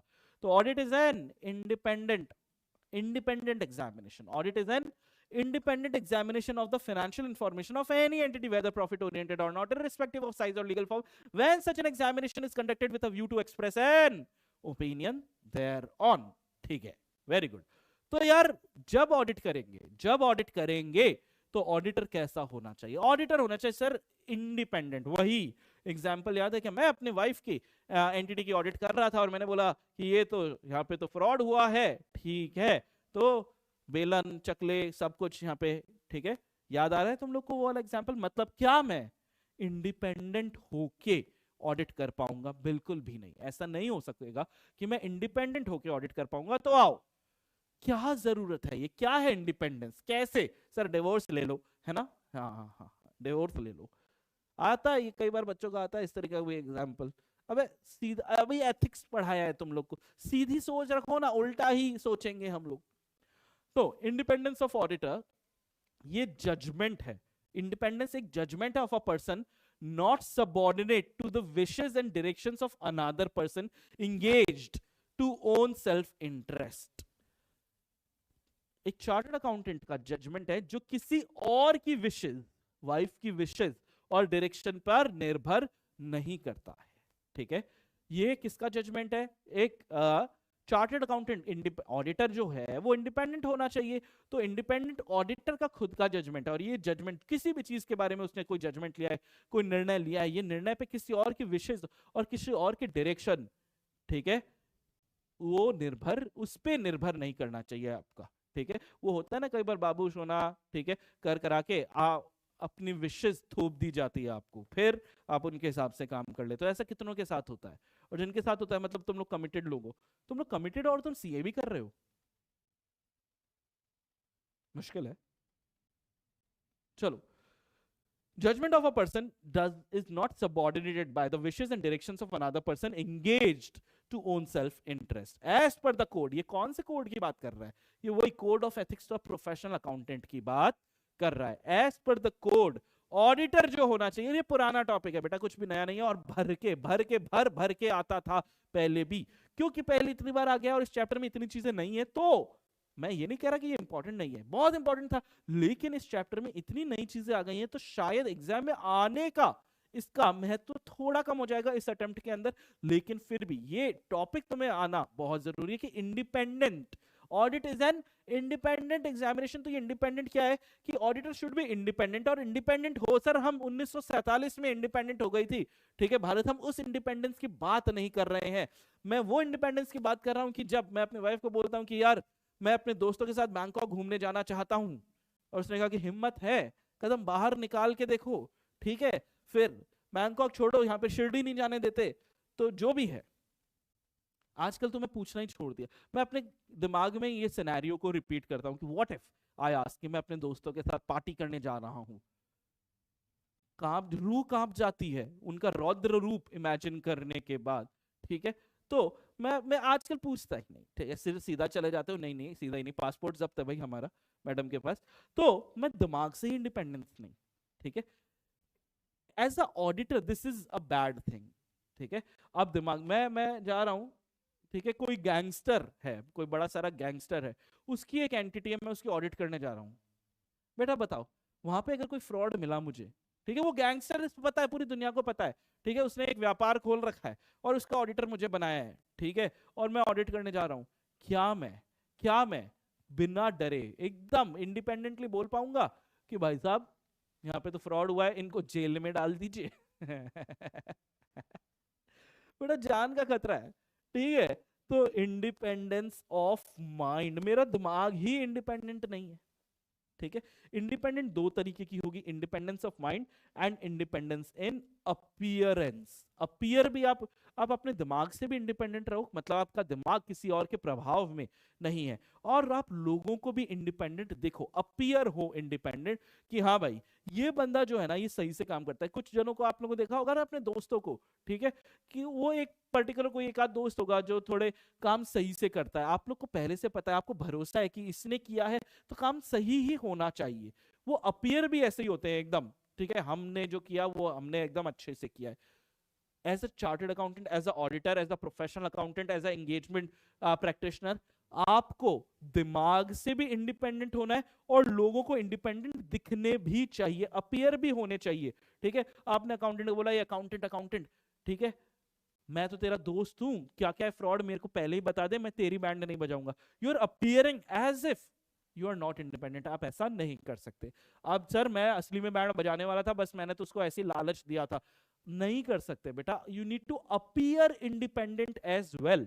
तो इंडिपेंडेंस ऑफ माइंड का क्या मतलब है, एग्जाम में बहुत बार आए हैं ये डेफिनेशंस, बहुत बार आई हैं कि माइंड का क्या मतलब है इंडिपेंडेंस का, और अपियरेंस का क्या मतलब है। तो इंडिपेंडेंस ऑफ माइंड है दिमाग की वो परिस्थिति, दैट स्टेट ऑफ माइंड जो परमिट कर रहा है that provision of an opinion without being affected by influences, thereby allowing an individual to act with IOPS। ये कहां गया, हाँ ये रहा, यहां पे आ गया, नेक्स्ट पेज पे आ गया। इंडिपेंडेंस ऑफ माइंड की बात करते हैं, आप दिमाग से कब स्वतंत्र हो, आप किसी के प्रभाव में नहीं हो, ये कब होगा, जब जब जब ये दिमाग की वो परिस्थिति है, that state of mind which permit, जो परमिट करता है आपको, आपके दिमाग की वो परिस्थिति जो आपको परमिट करता है कि आप एक ओपिनियन, ठीक है, प्रोवाइड कर सको, और जो ओपिनियन आप प्रोवाइड कर रहे हो वो बिना बिना किसी के इन्फ्लुएंस में आए आप प्रोवाइड कर रहे हो। दिमाग की वह स्थिति, that state of mind which allows, which permits the provision of an opinion, दिमाग की वो स्थिति की, आपकी दिमागी स्थिति उस तरीके की कि आप ओपिनियन जो प्रोवाइड कर रहे हो ना, कि मेरे हिसाब से ये सही है, मेरे हिसाब से ये गलत है, ये ओपिनियन आपने किसी के प्रभाव में आके नहीं किया, without being affected by influences, allowing, जो इंडिविजुअल हो तुम, ठीक है, allowing the individual to act with integrity, objectivity, ये शब्द दोनों आए थे, एंड प्रोफेशनल स्केप्टिसिज्म, IOPS। एक ऑडिटर को इंटेग्रिटी होना चाहिए, objectivity, professional competence and due care, confidentiality and professional behaviour, ये था ना, ये कोड ऑफ एथिक्स ने बता दिया। अब स्टेट, जब ये इंडिपेंडेंस ऑफ माइंड की डेफिनेशन आई, इसने 5 में से है ना 2 तो एज इट इज ले लिए, इंटेग्रिटी, ऑब्जेक्टिविटी, साथ में एक नया नाम डाल दिया, प्रोफेशनल स्केप्टिसिज्म, इसके बारे में अभी अपन बात भी करेंगे।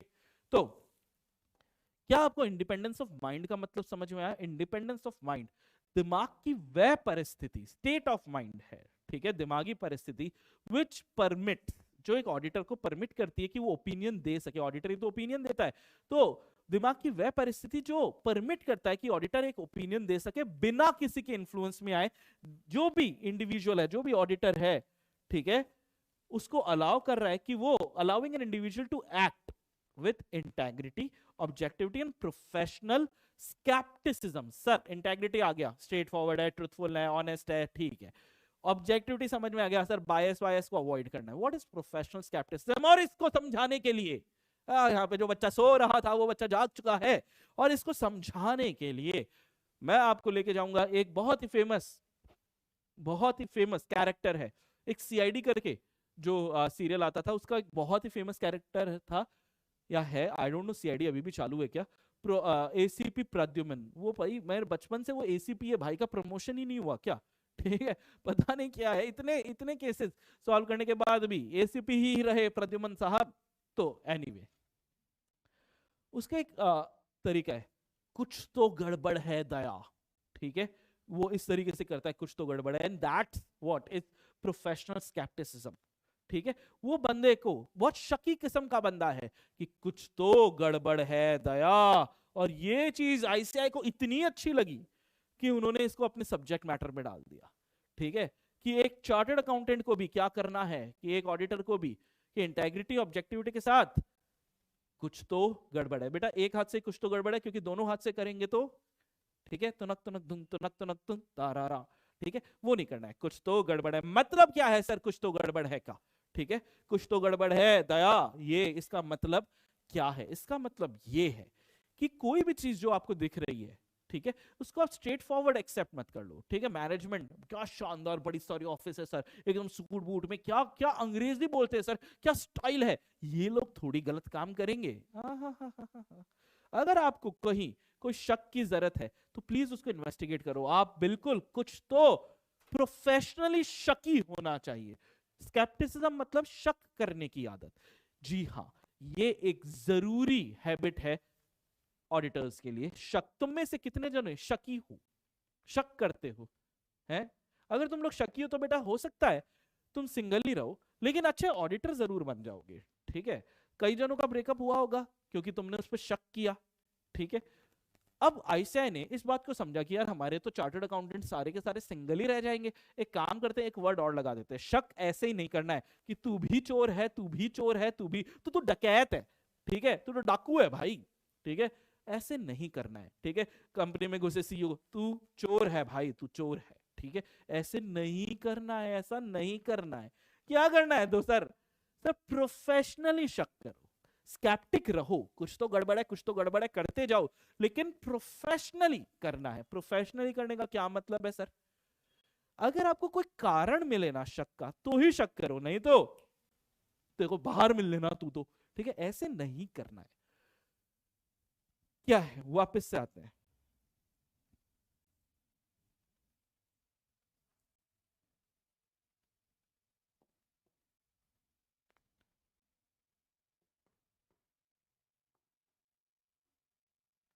इंडिपेंडेंस की अगर हम बात करते हैं तो दो तरीके के, ठीक है,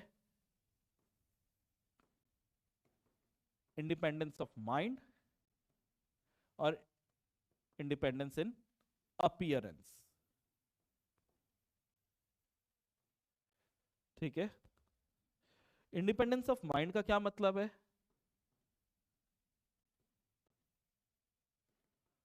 ऑडिटर का दिमाग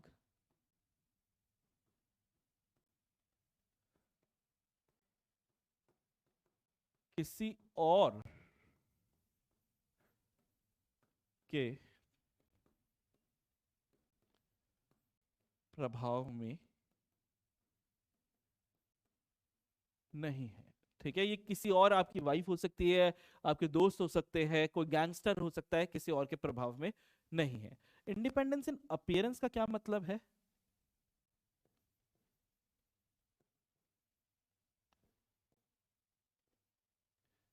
ऑडिटर हमेशा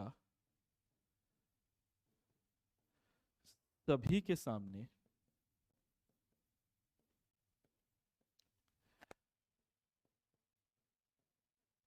ऐसा व्यवहार करेगा, व्यवहार कैसे लिखता है मैं भूल गया,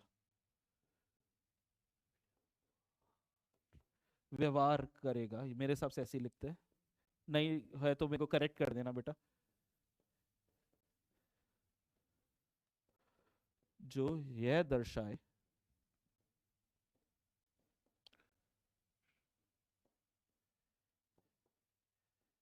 कि वह इंडिपेंडेंट है, जो यह दर्शाए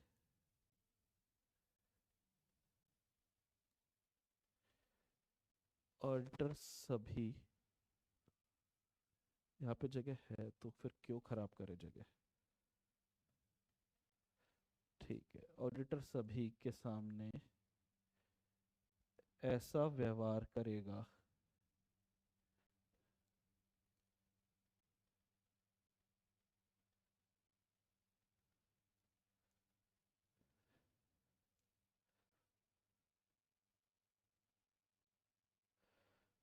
के सामने ऐसा व्यवहार करेगा।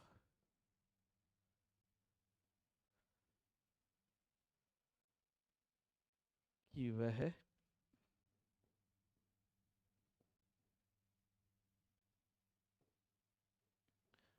ठीक है, कि वह इंडिपेंडेंट है, ऐसा व्यवहार करेगा। तुम लोग भी ऐसे आगे पीछे कर लेते तो कितना मजा आता ना।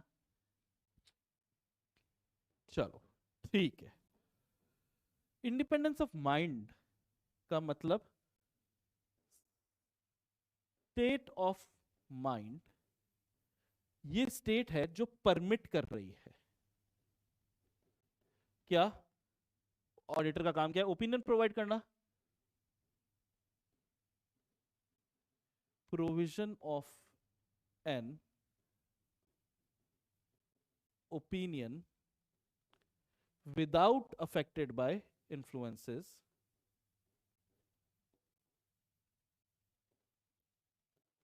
बेटा लिखो please.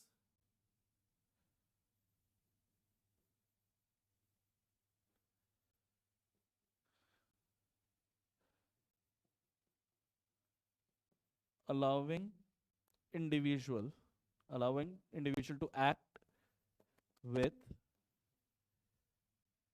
integrity, objectivity, professional skepticism।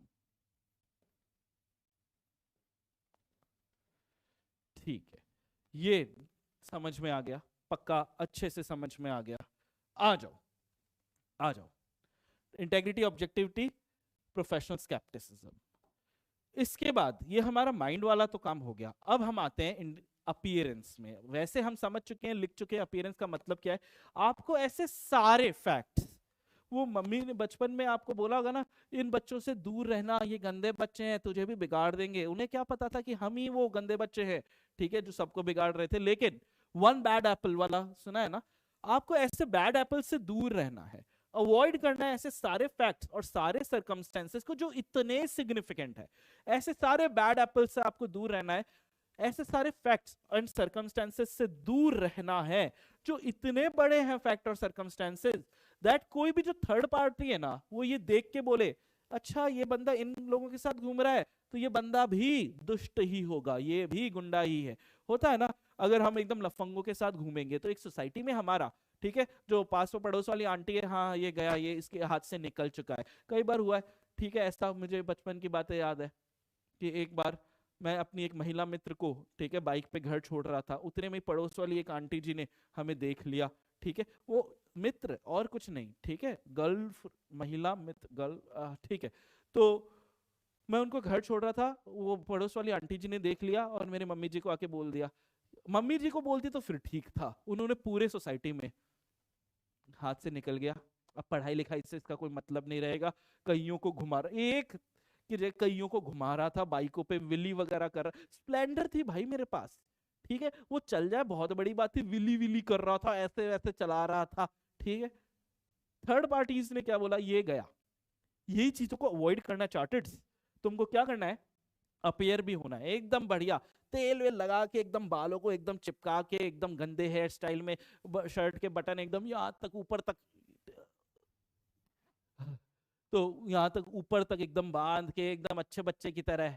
ठीक है, इंडिपेंडेंस इन अपीयरेंस, क्योंकि अवॉइड करना है आपको सारे ऐसे, अवॉइड करना है आपको सारे ऐसे फैक्ट्स को और सारे ऐसे बाइक पे ले जाने वाले सर्कमस्टेंसेस को, अवॉइड करना है आपको सारे ऐसे फैक्ट्स एंड सर्कमस्टेंसेस जो इतने बड़े हो जाएं, जो इतने सिग्निफिकेंट हो जाए कि कोई भी जो पड़ोस वाले सोसाइटी वाले आंटी हैं, कोई भी थर्ड पार्टी है ना, उसको रीजनेबली यही लगे, ठीक है, दैट हमारा जो ऑडिटर है ना, इसके तो इंटेग्रिटी, ऑब्जेक्टिविटी, प्रोफेशनल स्केप्टिसिज्म ही कॉम्प्रोमाइज हो चुका है, भ्रष्ट हो चुका है, बुद्धि भ्रष्ट हो चुकी है इसकी।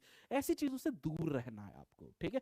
आप कितने ही शैतान हो बेटा, अपीयरेंस मैटर्स। तो आपको होता है ना कि ये बुरी चीजों को अगर करोगे भी तो ऐसे अपीयर हो, अवॉइड करना है सारे फैक्ट सर्कमस्टेंसेस जो इतने सिग्निफिकेंट है कि कोई भी थर्ड पार्टी जो है ना, उसको ये लगे कि ये ऑडिटर का तो इंटेग्रिटी ही कॉम्प्रोमाइज है, ऑब्जेक्टिविटी ही कॉम्प्रोमाइज है, प्रोफेशनल स्केप्टिसिज्म ही कॉम्प्रोमाइज है। ऐसी चीजों से आपको दूर रहना है, ठीक है। अपीयरेंस का मतलब समझ में आया।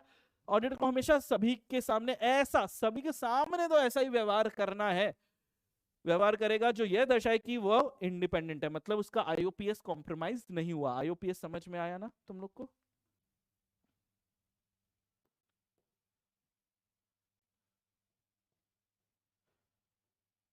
अवॉइड करना है ऐसे फैक्ट या ऐसे सरकमस्टेंसेस को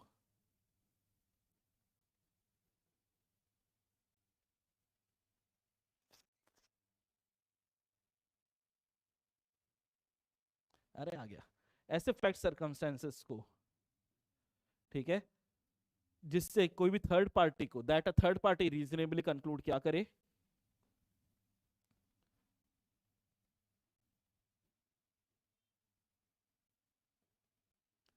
क्या कंक्लूड करे। ये तुम लोग को दिख रहा है? हाँ दिख रहा है। थर्ड पार्टी ये कंक्लूड करे कि ऑडिटर का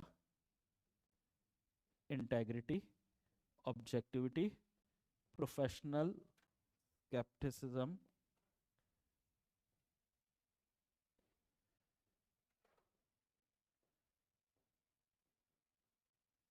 कॉम्प्रोमाइज्ड है, ठीक है। ऐसी चीजों को अवॉइड करो जिससे किसी भी थर्ड पार्टी को ये लगे कि ऑडिटर का तो आईओपीएस कॉम्प्रोमाइज्ड है, ठीक है। Relationship between auditor and client क्या होना चाहिए सर? गर्लफ्रेंड बॉयफ्रेंड वाला तो नहीं ही होना चाहिए, ठीक है, प्यार में है। ओहो हो, रिलेशनशिप बिटवीन, इसीलिए डिफाइन कर देते हैं ये कि भरोसा नहीं है रे, ठीक है, आजकल के जेंजी तुम्हारा कोई भरोसा नहीं है, ठीक है। प्यार हुआ इकरार हुआ है, relationship between auditor and client. Auditor को himself satisfy about his independence, वो खुद को सेटिस्फाई होगा कि भैया मैं इंडिपेंडेंट रह पाऊंगा क्या इनके सामने।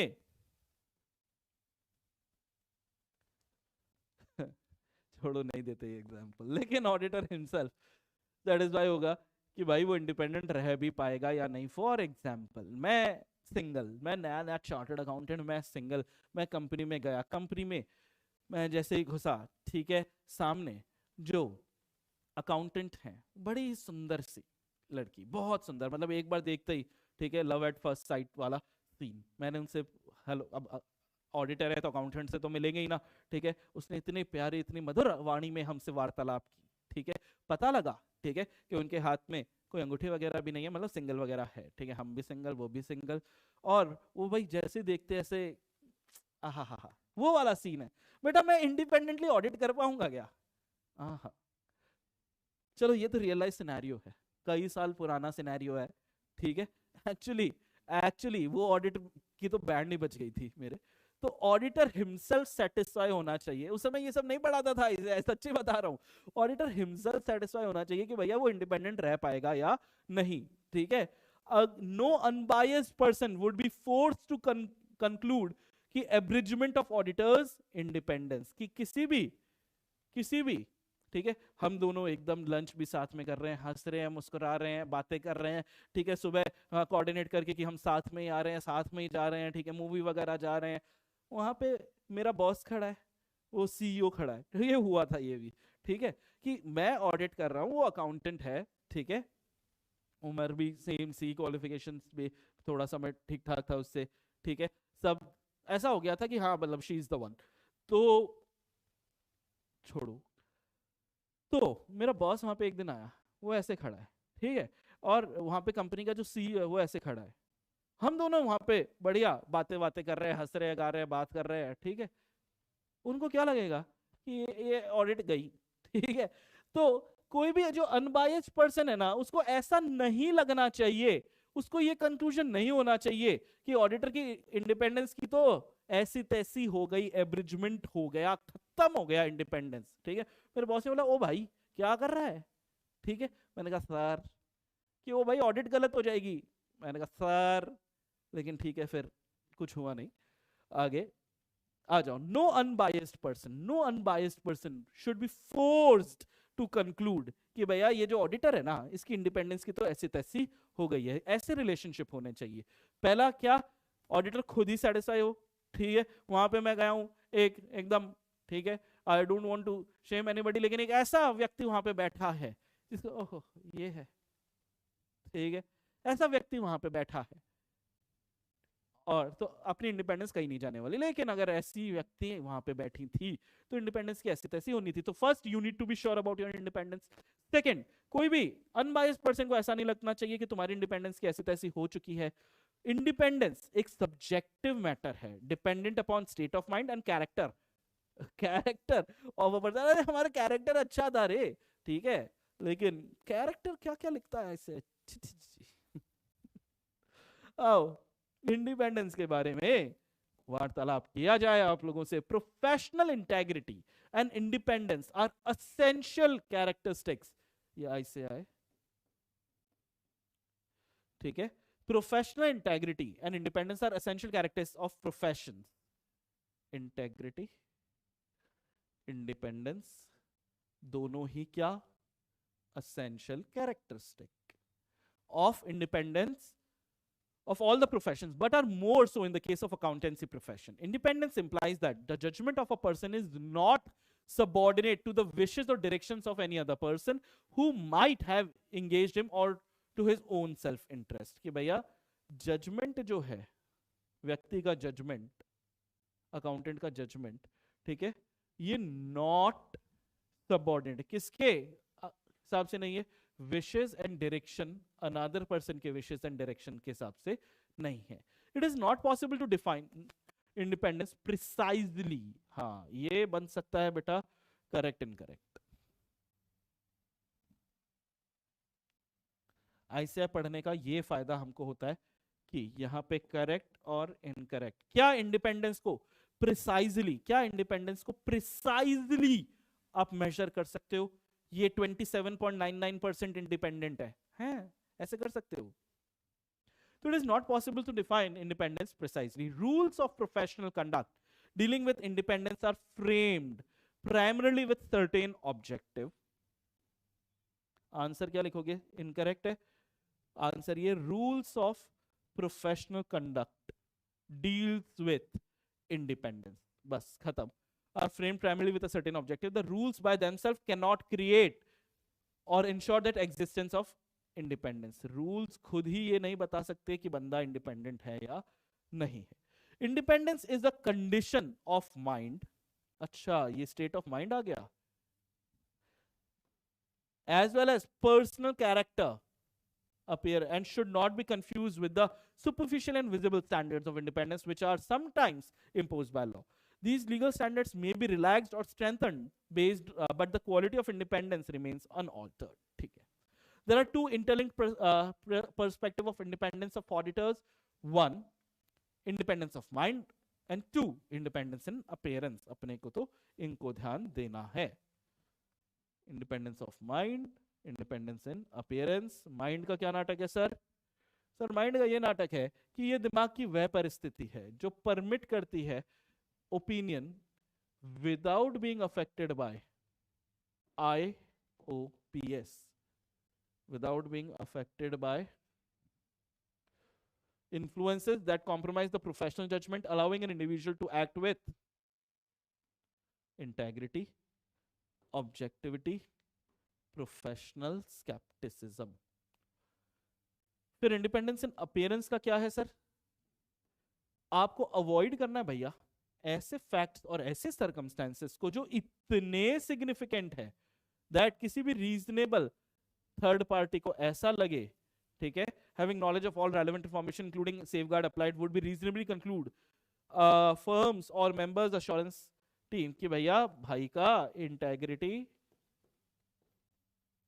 ऑब्जेक्टिविटी, प्रोफेशनल स्केप्टिसिज्म कॉम्प्रोमाइज हो चुका है। ऐसी चीजों को आपको अवॉइड करना है। Independence of the auditor has not only to exist in fact but also appear to exist to all reasonable person. इसके नोट्स कहां गए? अरे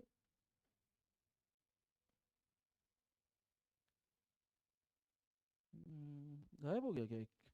एक स्लाइड गायब हो गई क्योंकि यहां पे मैंने एक बनाया था independent not only exist in fact but also appear to exist to all reasonable person. लिख लेते हैं।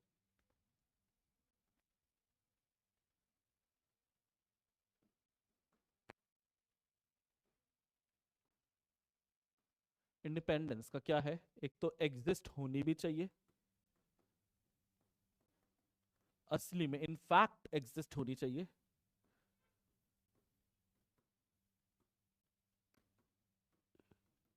अपीयर भी होना चाहिए,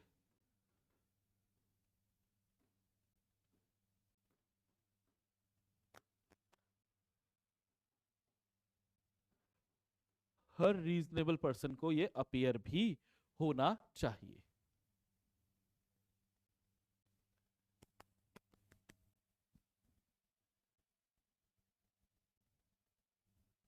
द रिलेशनशिप बिटवीन, हाँ अब ये एक लाइन यार वहां पे आ जानी चाहिए थी, बाकी चीजें आ गई, एक चार्ट यहीं से गायब हुआ है, यहाँ पे कहीं, ठीक है सीधा रिलेशनशिप पे आ गए। ओके ये लिख तो लिया ये। The relationship between the auditor and his client should be, relationships की बात आ गई है कि किस तरीके के रिश्ते अलाउड है, रिलेशनशिप ऑडिटर एंड क्लाइंट क्या होना चाहिए भैया, हिमसेल्फ सेटिस्फाई होना चाहिए भाई, खुद ही सेटिस्फाई रहे about his independence. No unbiased person would be forced to conclude that abridgment हो गया ऑडिटर्स का इंडिपेंडेंस का, कोई भी ऐसा कंक्लूजन नहीं होना चाहिए। Independence of an auditor assumes significance in the context of providing confidence to the users of financial statements.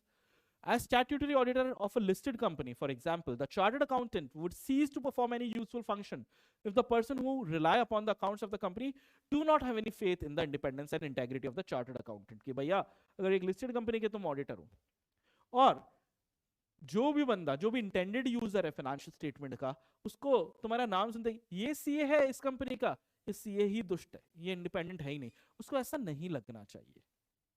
In such cases, he is expected to be objective in his approach, fearless and capable of expressing an honest opinion based upon the performance of work such as training and experience enables him to do so. Independence is dependent on the state of mind and character of a person, ये भी हम लोगों ने लिखा ही था notes के अंदर। Independence dependent किस पे है सर, स्टेट ऑफ माइंड तो है ही है, और अपीयरेंस पे भी है, यानी अपीयरेंस का मतलब कैरेक्टर ऑफ अ पर्सन पे भी है, and is very subjective matter. अब ये जो सब्जेक्टिव मैटर है ये एमसीक्यू पे आ सकता है, ठीक है, कि इंडिपेंडेंस सब्जेक्टिव मैटर है। One person might be independent in a particular set of circumstances, while another person might feel he is not independent in similar circumstances. Like मैं और मेरी हमारे साथ एक और आर्टिकल थी, फीमेल थी, ठीक है, हम दोनों गए, और जब वो अकाउंटेंट एक ब्यूटीफुल महिला है तो आइडियली, ठीक है, I might not be independent but the girl article could be independent ideally, तो ठीक है। So one person might be independent in a particular set of circumstances, while another person might feel that he is not independent in similar circumstances. It is therefore the duty of every chartered accountant to determine for himself whether or not he can act independently in the given circumstances of a case, and quite apart from legal rules. In no case to place himself in a position which would compromise his independence. ठीक है, फिर आया भाई पुराना ही topic है, important topic है, हमारी independence को क्या क्या खतरा हो सकता है। सर आपकी इंडिपेंडेंस को वो ब्यूटीफुल महिला खतरा थी, या पैसा खतरा हो सकता है, या वो गैंगस्टर आपकी इंडिपेंडेंस को खतरा हो सकता है, या मेरी वाइफ मेरी इंडिपेंडेंस को खतरा हो सकती थी, तो मेरे इस इंडिपेंडेंस को क्या क्या खतरे हो सकते हैं। थ्रेट्स क्या क्या है, अपनी आजादी को हम हर किस लुटा सकते नहीं, सर कटा सकते हैं, लेकिन इंडिपेंडेंस को क्या क्या खतरा हो सकता है।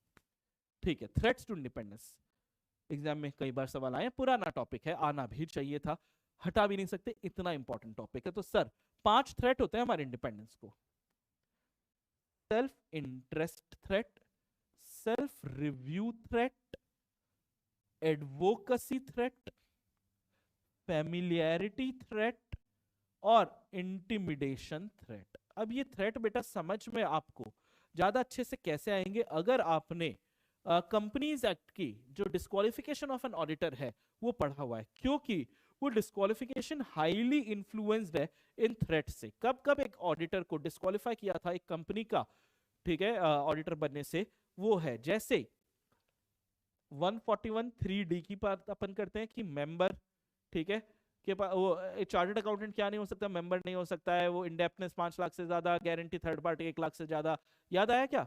ठीक है, ये वाली चीजें आप लोगों ने पढ़ी थी। तो आप क्यों नहीं शेयर होल्डर हो सकते हो? क्योंकि सर आपका खुद का इंटरेस्ट पड़ा है, फाइनेंशियल इंटरेस्ट ऑफ पार्टनर और एसोसिएट, हमारा खुद का इंटरेस्ट इस एंटिटी के साथ जुड़ा हुआ है। जब ऐसा है तो भाई आप इंडिपेंडेंट नहीं होगे। एग्जाम्पल में तुम शायद लिख सकते हो, ठीक है, एग्जाम्पल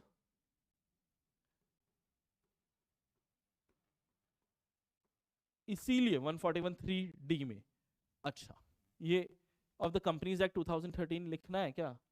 याद ही रहेगा।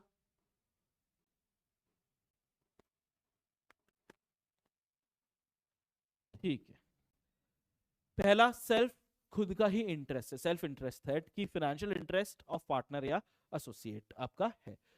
सेल्फ रिव्यू थ्रेट, खुद के किए गए काम का रिव्यू आप खुद ही कर रहे हो, आप ही एम्प्लॉय हो और साल खत्म हो गया, अब ऑडिटर बन के भी आप ही आ गए, खुद ने काम किया, ठीक है, फिर आप ही ऑडिटर हो। इसी वजह से 141(3)(b बनाया गया। Officer and employee of the company अगर आप हो तो आप ऑडिटर नहीं बन सकते, ठीक है। रिव्यू ऑफ एनी जजमेंट और conclusion reach in previous audit, जो पिछले साल आपने काम किया उसका ऑडिट आप ही कर रहे हो, तो इसका एग्जाम्पल भी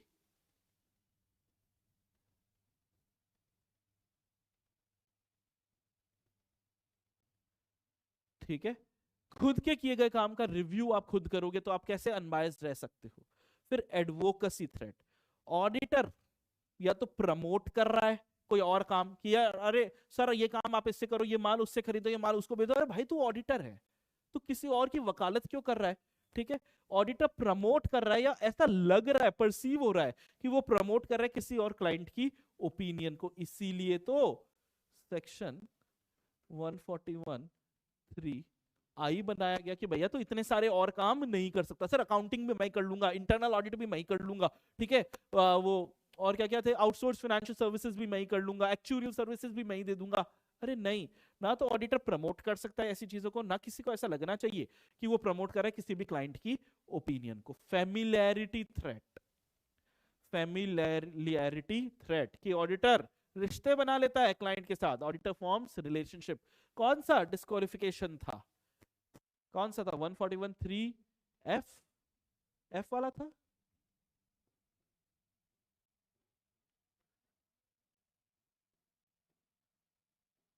ठीक है। एफ वाले में ही आप वो डायरेक्टर केएमपी वाला वो नाटक था, फेमिलियरिटी थ्रेट और इंटिमिडेशन। नहीं नहीं नहीं, एफ वाला भी नहीं, डी वाला में भी आया था ना, पर्सन, उसका spouse, father step father, mother step mother, brother step brother, step sister, son step son और उसकी वाइफ, डॉटर और उसका हस्बैंड, डी वाले में भी था ये वाला, एफ वाले में भी था ये। फिर ऑडिटर रिश्ते बना लेता है क्लाइंट के साथ। और इंटिमिडेशन थ्रेट, वही auditor is deterred to act objectively, गुंडागर्दी चल रही है ऑडिटर को कि अगर तूने ऑडिट सही से नहीं की ना तो हमारे चाचा जो है ना, ठीक है, वो गैंगस्टर है, ठीक है, तुमको उड़ा दिया जाएगा भाई, तुमको डराया जा रहा है। इंटिमिडेशन है, इसमें कोई डिस्क्वालिफिकेशन नहीं थी लेकिन इंटिमिडेट किया गया, इंटिमिडेट किया जा रहा है आपको, गलत ऑब्जेक्टिवली काम करने से आपको रोका जा रहा है। तो थ्रेट्स टू इंडिपेंडेंस को आइए बुक से मार्किंग कर लेते हैं। Many different circumstances or combination of circumstances may be relevant, and accordingly it is impossible to define every situation that creates threats to independence and specify the appropriate mitigation action that could be taken. In addition to the nature of the assurance engagement may differ, and consequently different threats may exist requiring the application of different safeguard. बकवास ये कुछ भी नहीं करना है, सीधा 5 types of threat पे ध्यान दो। कितने? To independence of auditors are discussed below. पहला थ्रेट हमारा कौन सा है 5 टाइप में? Self interest threat. Self interest threat में क्या होगा? Self interest occur when auditing firm, या तो फर्म या उसके पार्टनर या एसोसिएट का फाइनेंशियल इंटरेस्ट है। अगर ये फर्म, पार्टनर या एसोसिएट का क्या है? फाइनेंशियल इंटरेस्ट है। डायरेक्ट फाइनेंशियल इंटरेस्ट और materially significant indirect financial interest हो सकता है। लोन और गारंटी टू और फॉर्म द कंसर्न क्लाइंट हो सकता है। Undue dependence on a clients fees and hence concerned about losing the engagement, close business relationship with the audit client, potential employment with the client and contingent fees for the। ये exam के लिए super important है। फिर से इसका notes गायब हो गया लगता है।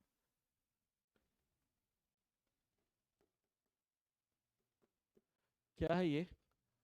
एग्जाम्पल ऑफ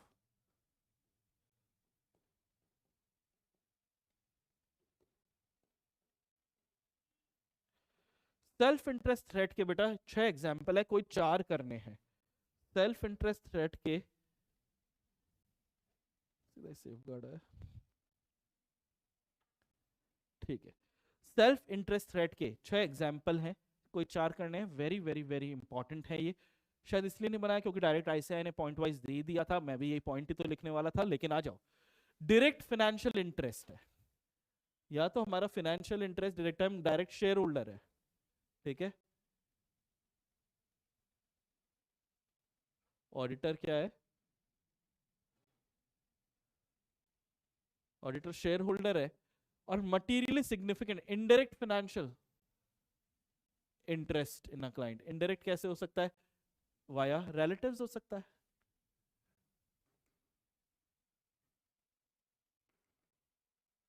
फिर लोन या गारंटी कंसर्न क्लाइंट से आपने loan, indebtedness greater than 5 lakh क्यों बोला? लोन गारंटी है, आप इंडिपेंडेंट रह ही नहीं पाओगे।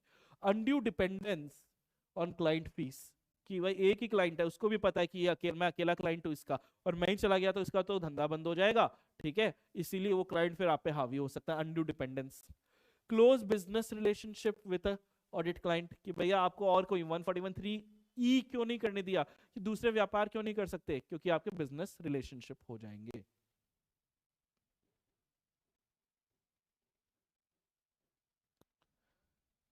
Potential employment with the client, आपको पता है इस क्लाइंट को अपन दुखी नहीं करेंगे क्योंकि अपने को आगे जाके इसके अंडर ही नौकरी करनी है, ये भी नहीं होना चाहिए। और कंटिजेंट फीस, मतलब क्लाइंट आपको बोलता है अगर मेरी ऑडिट रिपोर्ट अच्छी आई ना तभी तेरे को फीस दूंगा, नहीं तो नहीं दूंगा। ऐसा नहीं चलेगा, फिर तो तुम हमेशा अच्छी ऑडिट रिपोर्ट ही दोगे ना, चाहे चीजें अच्छी नहीं भी चल रही हो तो भी, है ना। सेल्फ रिव्यू थ्रेट, नेक्स्ट आया self review threat. Self review threat occur when during a review of any judgment or conclusion reached in previous audit, उसका रिव्यू आप कर रहे हो। Non audit engagement, when a member of the audit team was previously a director और senior employee of the client, आप पहले खुद ने जो काम किया एज एन एम्प्लॉय, उसका आप खुद ही जाके ऑडिट कर रहे हो। Non audit services include any professional services provided to any entity by an auditor other than audit और रिव्यू, ये ठीक है, इसमें कुछ भी नहीं है। These include management service, internal audit, ये सब भी मैंने आपको एग्जाम्पल दिया ही था। 4 नंबर के लिए आता है ऑडिटर कंपनी में एम्प्लॉय था, ठीक है, और परफॉर्म सर्विसेज सब्जेक्ट मैटर, ऐसी सर्विसेज वो दे रहा है जो खुद सब्जेक्ट मैटर ऑफ ऑडिट है। एडवोकेसी थ्रेट, व्हेन ऑडिटर या तो प्रमोट कर रहा है या ऐसा लग रहा है कि वो प्रमोट कर रहा है किसी और क्लाइंट की opinion to a point where people may believe that objectivity is getting compromised. Example, when auditor deals with shares or securities of the audited company or becomes the client's advocate in litigation and third party dispute, कि मैं आपके case वेस भी मैं ही लड़ लूंगा, ठीक है। In such situation, auditor can be perceived as backing and championing causes of auditee client, and it may lead to believe that auditor is not acting and working objectively. Familiarity threat, Family threat are self-evident and occur when auditor forms relationship with the client where they end up being too sympathetic to client's interest. This can occur in ways. Important exam के लिए 4 number के लिए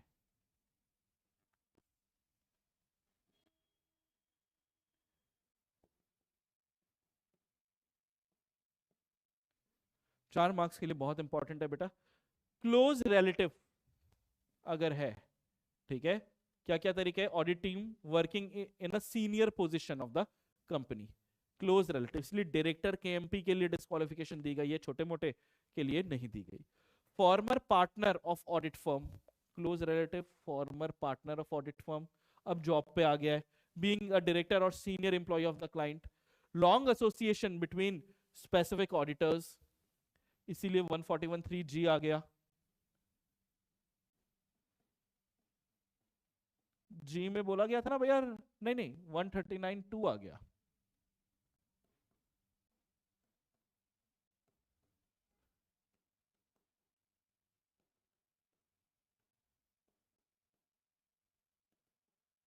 ठीक है, rotation क्यों गया कि long association नहीं रहे भाई, इन लोग के साथ दोस्ती यारी नहीं हो जाए। एक्सेप्टेंस ऑफ सिग्निफिकेंट गिफ्ट और हॉस्पिटैलिटी, ठीक है, कि गिफ्ट विफ्ट दिवाली पे आपको मर्सिडीज दे दी गई है, अरे अरे अरे अरे, ठीक है। तो एक्सेप्टेंस ऑफ सिग्निफिकेंट गिफ्ट और hospitality from the client company, its directors or employees. Provisions of Companies Act 2013 regarding rotation, ये देखो rotation of auditors, mainly addresses these very familiarity threats. Such provisions prescribe that auditor is rotated after a certain number of years so that auditors do not become too familiar with the client. और आखिरी आया भाई हमारे लिए intimidation threat. Intimidation threat occurs when auditor are deterred from acting objectively with an adequate degree of professional skepticism. Basically, these could happen because of threat of replacement over disagreement कि भैया client बोल रहा है तू मेरे से सहमत नहीं है ऑडिटर, मैं तेरे को निकाल दूंगा, धमकी दे रहा है, ठीक है, over disagreement with the application of accounting principle or pressure to disproportionately reduce work in response to reduced audit fees or being threatened with litigation कि तेरे पे केस कर दूंगा ऑडिटर, तू तो देखना। Such threats attempt to intimidate auditor to deter them from acting objectively. Sir बच्चे कैसे? थ्रेट वेट तो सब सही है सर, ये भी पुराना टॉपिक है, नया नहीं है, इजी सा टॉपिक है, ठीक है, कि सर किस तरीके से हम बच सकते हैं इन चीजों से। सेफगार्ड टू इंडिपेंडेंस, सर वैसे ये सेफगार्ड है ना बकवास है, लेकिन फिर भी हमेशा दिया हुआ है, आईसीआई ने अभी भी दिया हुआ है, तो आइए 4 करना है कोई भी, कि सर कैसे आप बचोगे इन थ्रेट से। Always be and appear to be independent, independent रहो भी, एग्जिस्ट भी करो इनफैक्ट, एंड अपीयर भी करो कि हाँ आप इंडिपेंडेंट हो। क्या बकवास है, हम यहाँ पे लिखवा लें कि हम इंडिपेंडेंट है, ठीक है, कि एकदम सख्त है ये इंसान, सख्त ऑडिटर है ये, तो always be and appear to be independent, have integrity, have objectivity, have professional scepticism. Consider, अब ये वाला थोड़ा सा लॉजिक लगता है मेरे को कि भाई जब तुमको ऑडिटर बनाया जा रहा है तो पहले ही थ्रेट को समझ लो ना, ओहो ये बहुत सुंदर है तो ये थ्रेट है हमारे इंडिपेंडेंस को, ओहो ये गैंगस्टर है ये थ्रेट है हमारे इंडिपेंडेंस को, ओहो ये तो हमारे ससुर साहब है ये थ्रेट है हमारे इंडिपेंडेंस को। समझ में आ रहा है? पहले ये थोड़ा सा लॉजिकली मेरे को सही लगता है कि यार ऑडिट एक्सेप्ट करने से पहले ही कंसिडर कर लो थ्रेट टू हिज इंडिपेंडेंस। अब अगर आप इंडिपेंडेंट नहीं रह सकते तो ऐसे काम से दूर हो जाओ, डिसिस्ट कर लो, अपने आप को से दूरी बना लो, ठीक है, या सेफगार्ड जैसे ये आईओपीएस जैसे सेफगार्ड लगा लो। और फाइनली तो बेस्ट है ये वाला, फिर भी आप इंडिपेंडेंट नहीं रह पाए तो भाग जाओ। If unable to fully implement safeguard must not accept the work, भाग ही जाओ कि हमको करनी नहीं ऑडिट, ठीक है, भाग जाओ इस काम से। तो एनी 4 याद कर ले, बकवास है। आओ ये वाले को अपन ऐसे ऐसे मार्क करते हैं। Chartered accountants have a responsibility to remain independent by taking into account the context in which they practice the threats to independence and the safeguards available to address the threats. Safeguards are actions, individually or in combination, that professional accountants take that effectively reduce the risk. तो safeguards क्या है? Action है जो क्या काम कर देते हैं? Effectively risk थ्रेट्स को रिड्यूस करने का काम कर देते हैं. Comply with the fundamental principles to an acceptable level. Ab address the issue. The following guiding principles are to be applied. For the public to have confidence in the quality of audit, it is essential that auditors should always be and appear to be independent of the entity they are auditing. Before taking any work, the auditor must conscientiously consider whether it involves threat. Consider before taking client consider threats to his independence. पहले ही threats को consider आप करो. When such threat exists, auditor desist from the task or eliminate the threat. Threat को ही उड़ा दो. Or at very least put in place safeguards which reduce the threat to an acceptably level. All such safeguards must not be recorded in form that can serve as evidence in compliance with due process. And auditor is unable to fully implement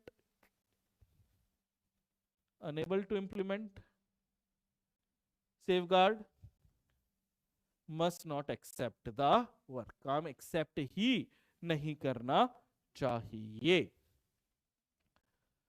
professional scepticism, आज के लिए बस ये आखिरी topic करेंगे क्योंकि ये भी नया टॉपिक नहीं है, ठीक है, पुराना ही है. ये याद आया ना, integrity, objectivity, professional scepticism. Professional scepticism, कुछ तो गड़बड़ है. याद आया?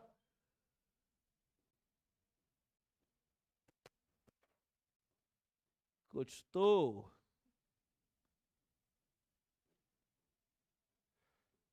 गड़बड़ है.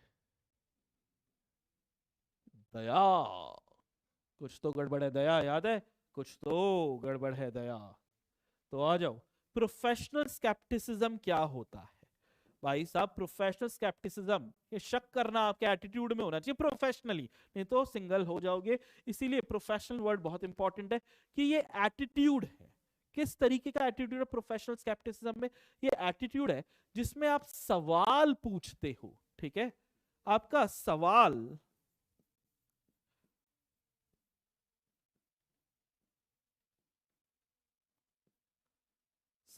पूछता है ऑडिटर.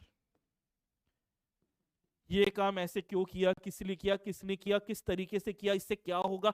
सवाल पूछने की आदत है आपकी, क्वेश्चनिंग माइंड है. फिर चौकन्ना रहता है, अलर्ट टू कंडीशंस. ऑडिटर, ठीक है, एकदम चौकन्ना रहता है कि कहां कुछ गड़बड़ हो सकती है. इजराइल पैलेस्तीन में लड़ाई है, क्या उससे हमको कोई इंपैक्ट है. Alert to conditions indicating possible misstatement due to either fraud या एरर. ऐसे चौकन्ना रहता है, अलर्ट रहता है. और critical assessment of audit evidence, जो भी ऑडिट के दौरान एई मिलते हैं, जो भी ऑडिट के समय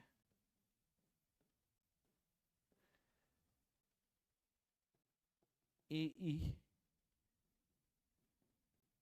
प्राप्त होते हैं, उनको चेक करना है.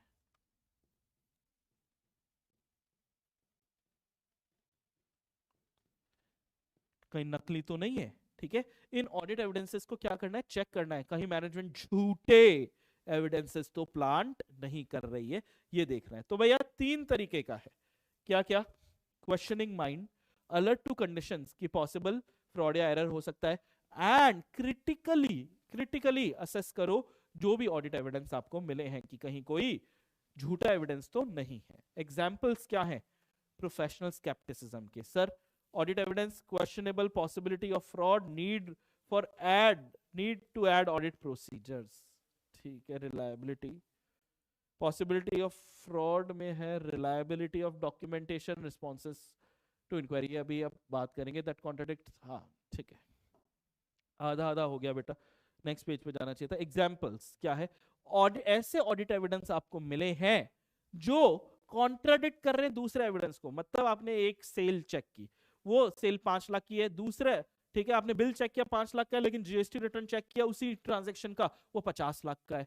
एक एविडेंस सेम चीज का वो दूसरे को क्या कर रहा है, कॉन्ट्राडिक्ट कर रहा है. फिर क्वेश्चनेबल है ये ऑडिट एविडेंस। फिर पॉसिबिलिटी ऑफ फ्रॉड, कि आपके डॉक्यूमेंट्स जो है वो भरोसे लायक है, और इन जो इंक्वायरियां की है वो क्वेश्चनेबल इंक्वायरियां है, ठीक है। और नीड, कि आपको और ऑडिट प्रोसीजर्स की जरूरत है क्या। Professional skepticism reduces the risk of overlooking unusual circumstances. Over generalising conclusion, की हाँ सब कुछ जनरलाइज करा दिया है कि ये सारे काम एक जैसे से कर लो। अरे सारे काम एक जैसे से कर, सेल परचेज, आप trading, P and L, balance sheet सब एक तरीके से ऑडिट कर लो। अरे एक ही तरीके से एक ही ऑडिट प्रोसीजर लगा के कैसे कर लो, हर चीज अलग है, हर एक का अलग होगा। ओवर जनरलाइजिंग भी नहीं होगी अगर आप प्रोफेशनल स्केप्टिक हो, एंड यूजिंग इनएप्रोप्रिएट अजम्पशन भी आप इसमें नहीं रहोगे।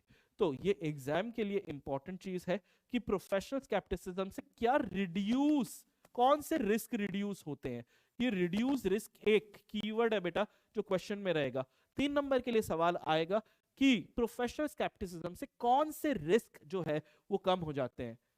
Overlooking unusual circumstances, over generalising और इनएप्रोप्रिएट अजम्पशन, ये 3 रिस्क जो है वो रिड्यूस हो जाते हैं। It includes consideration of sufficient and appropriate audit evidence. ये तो बकवास।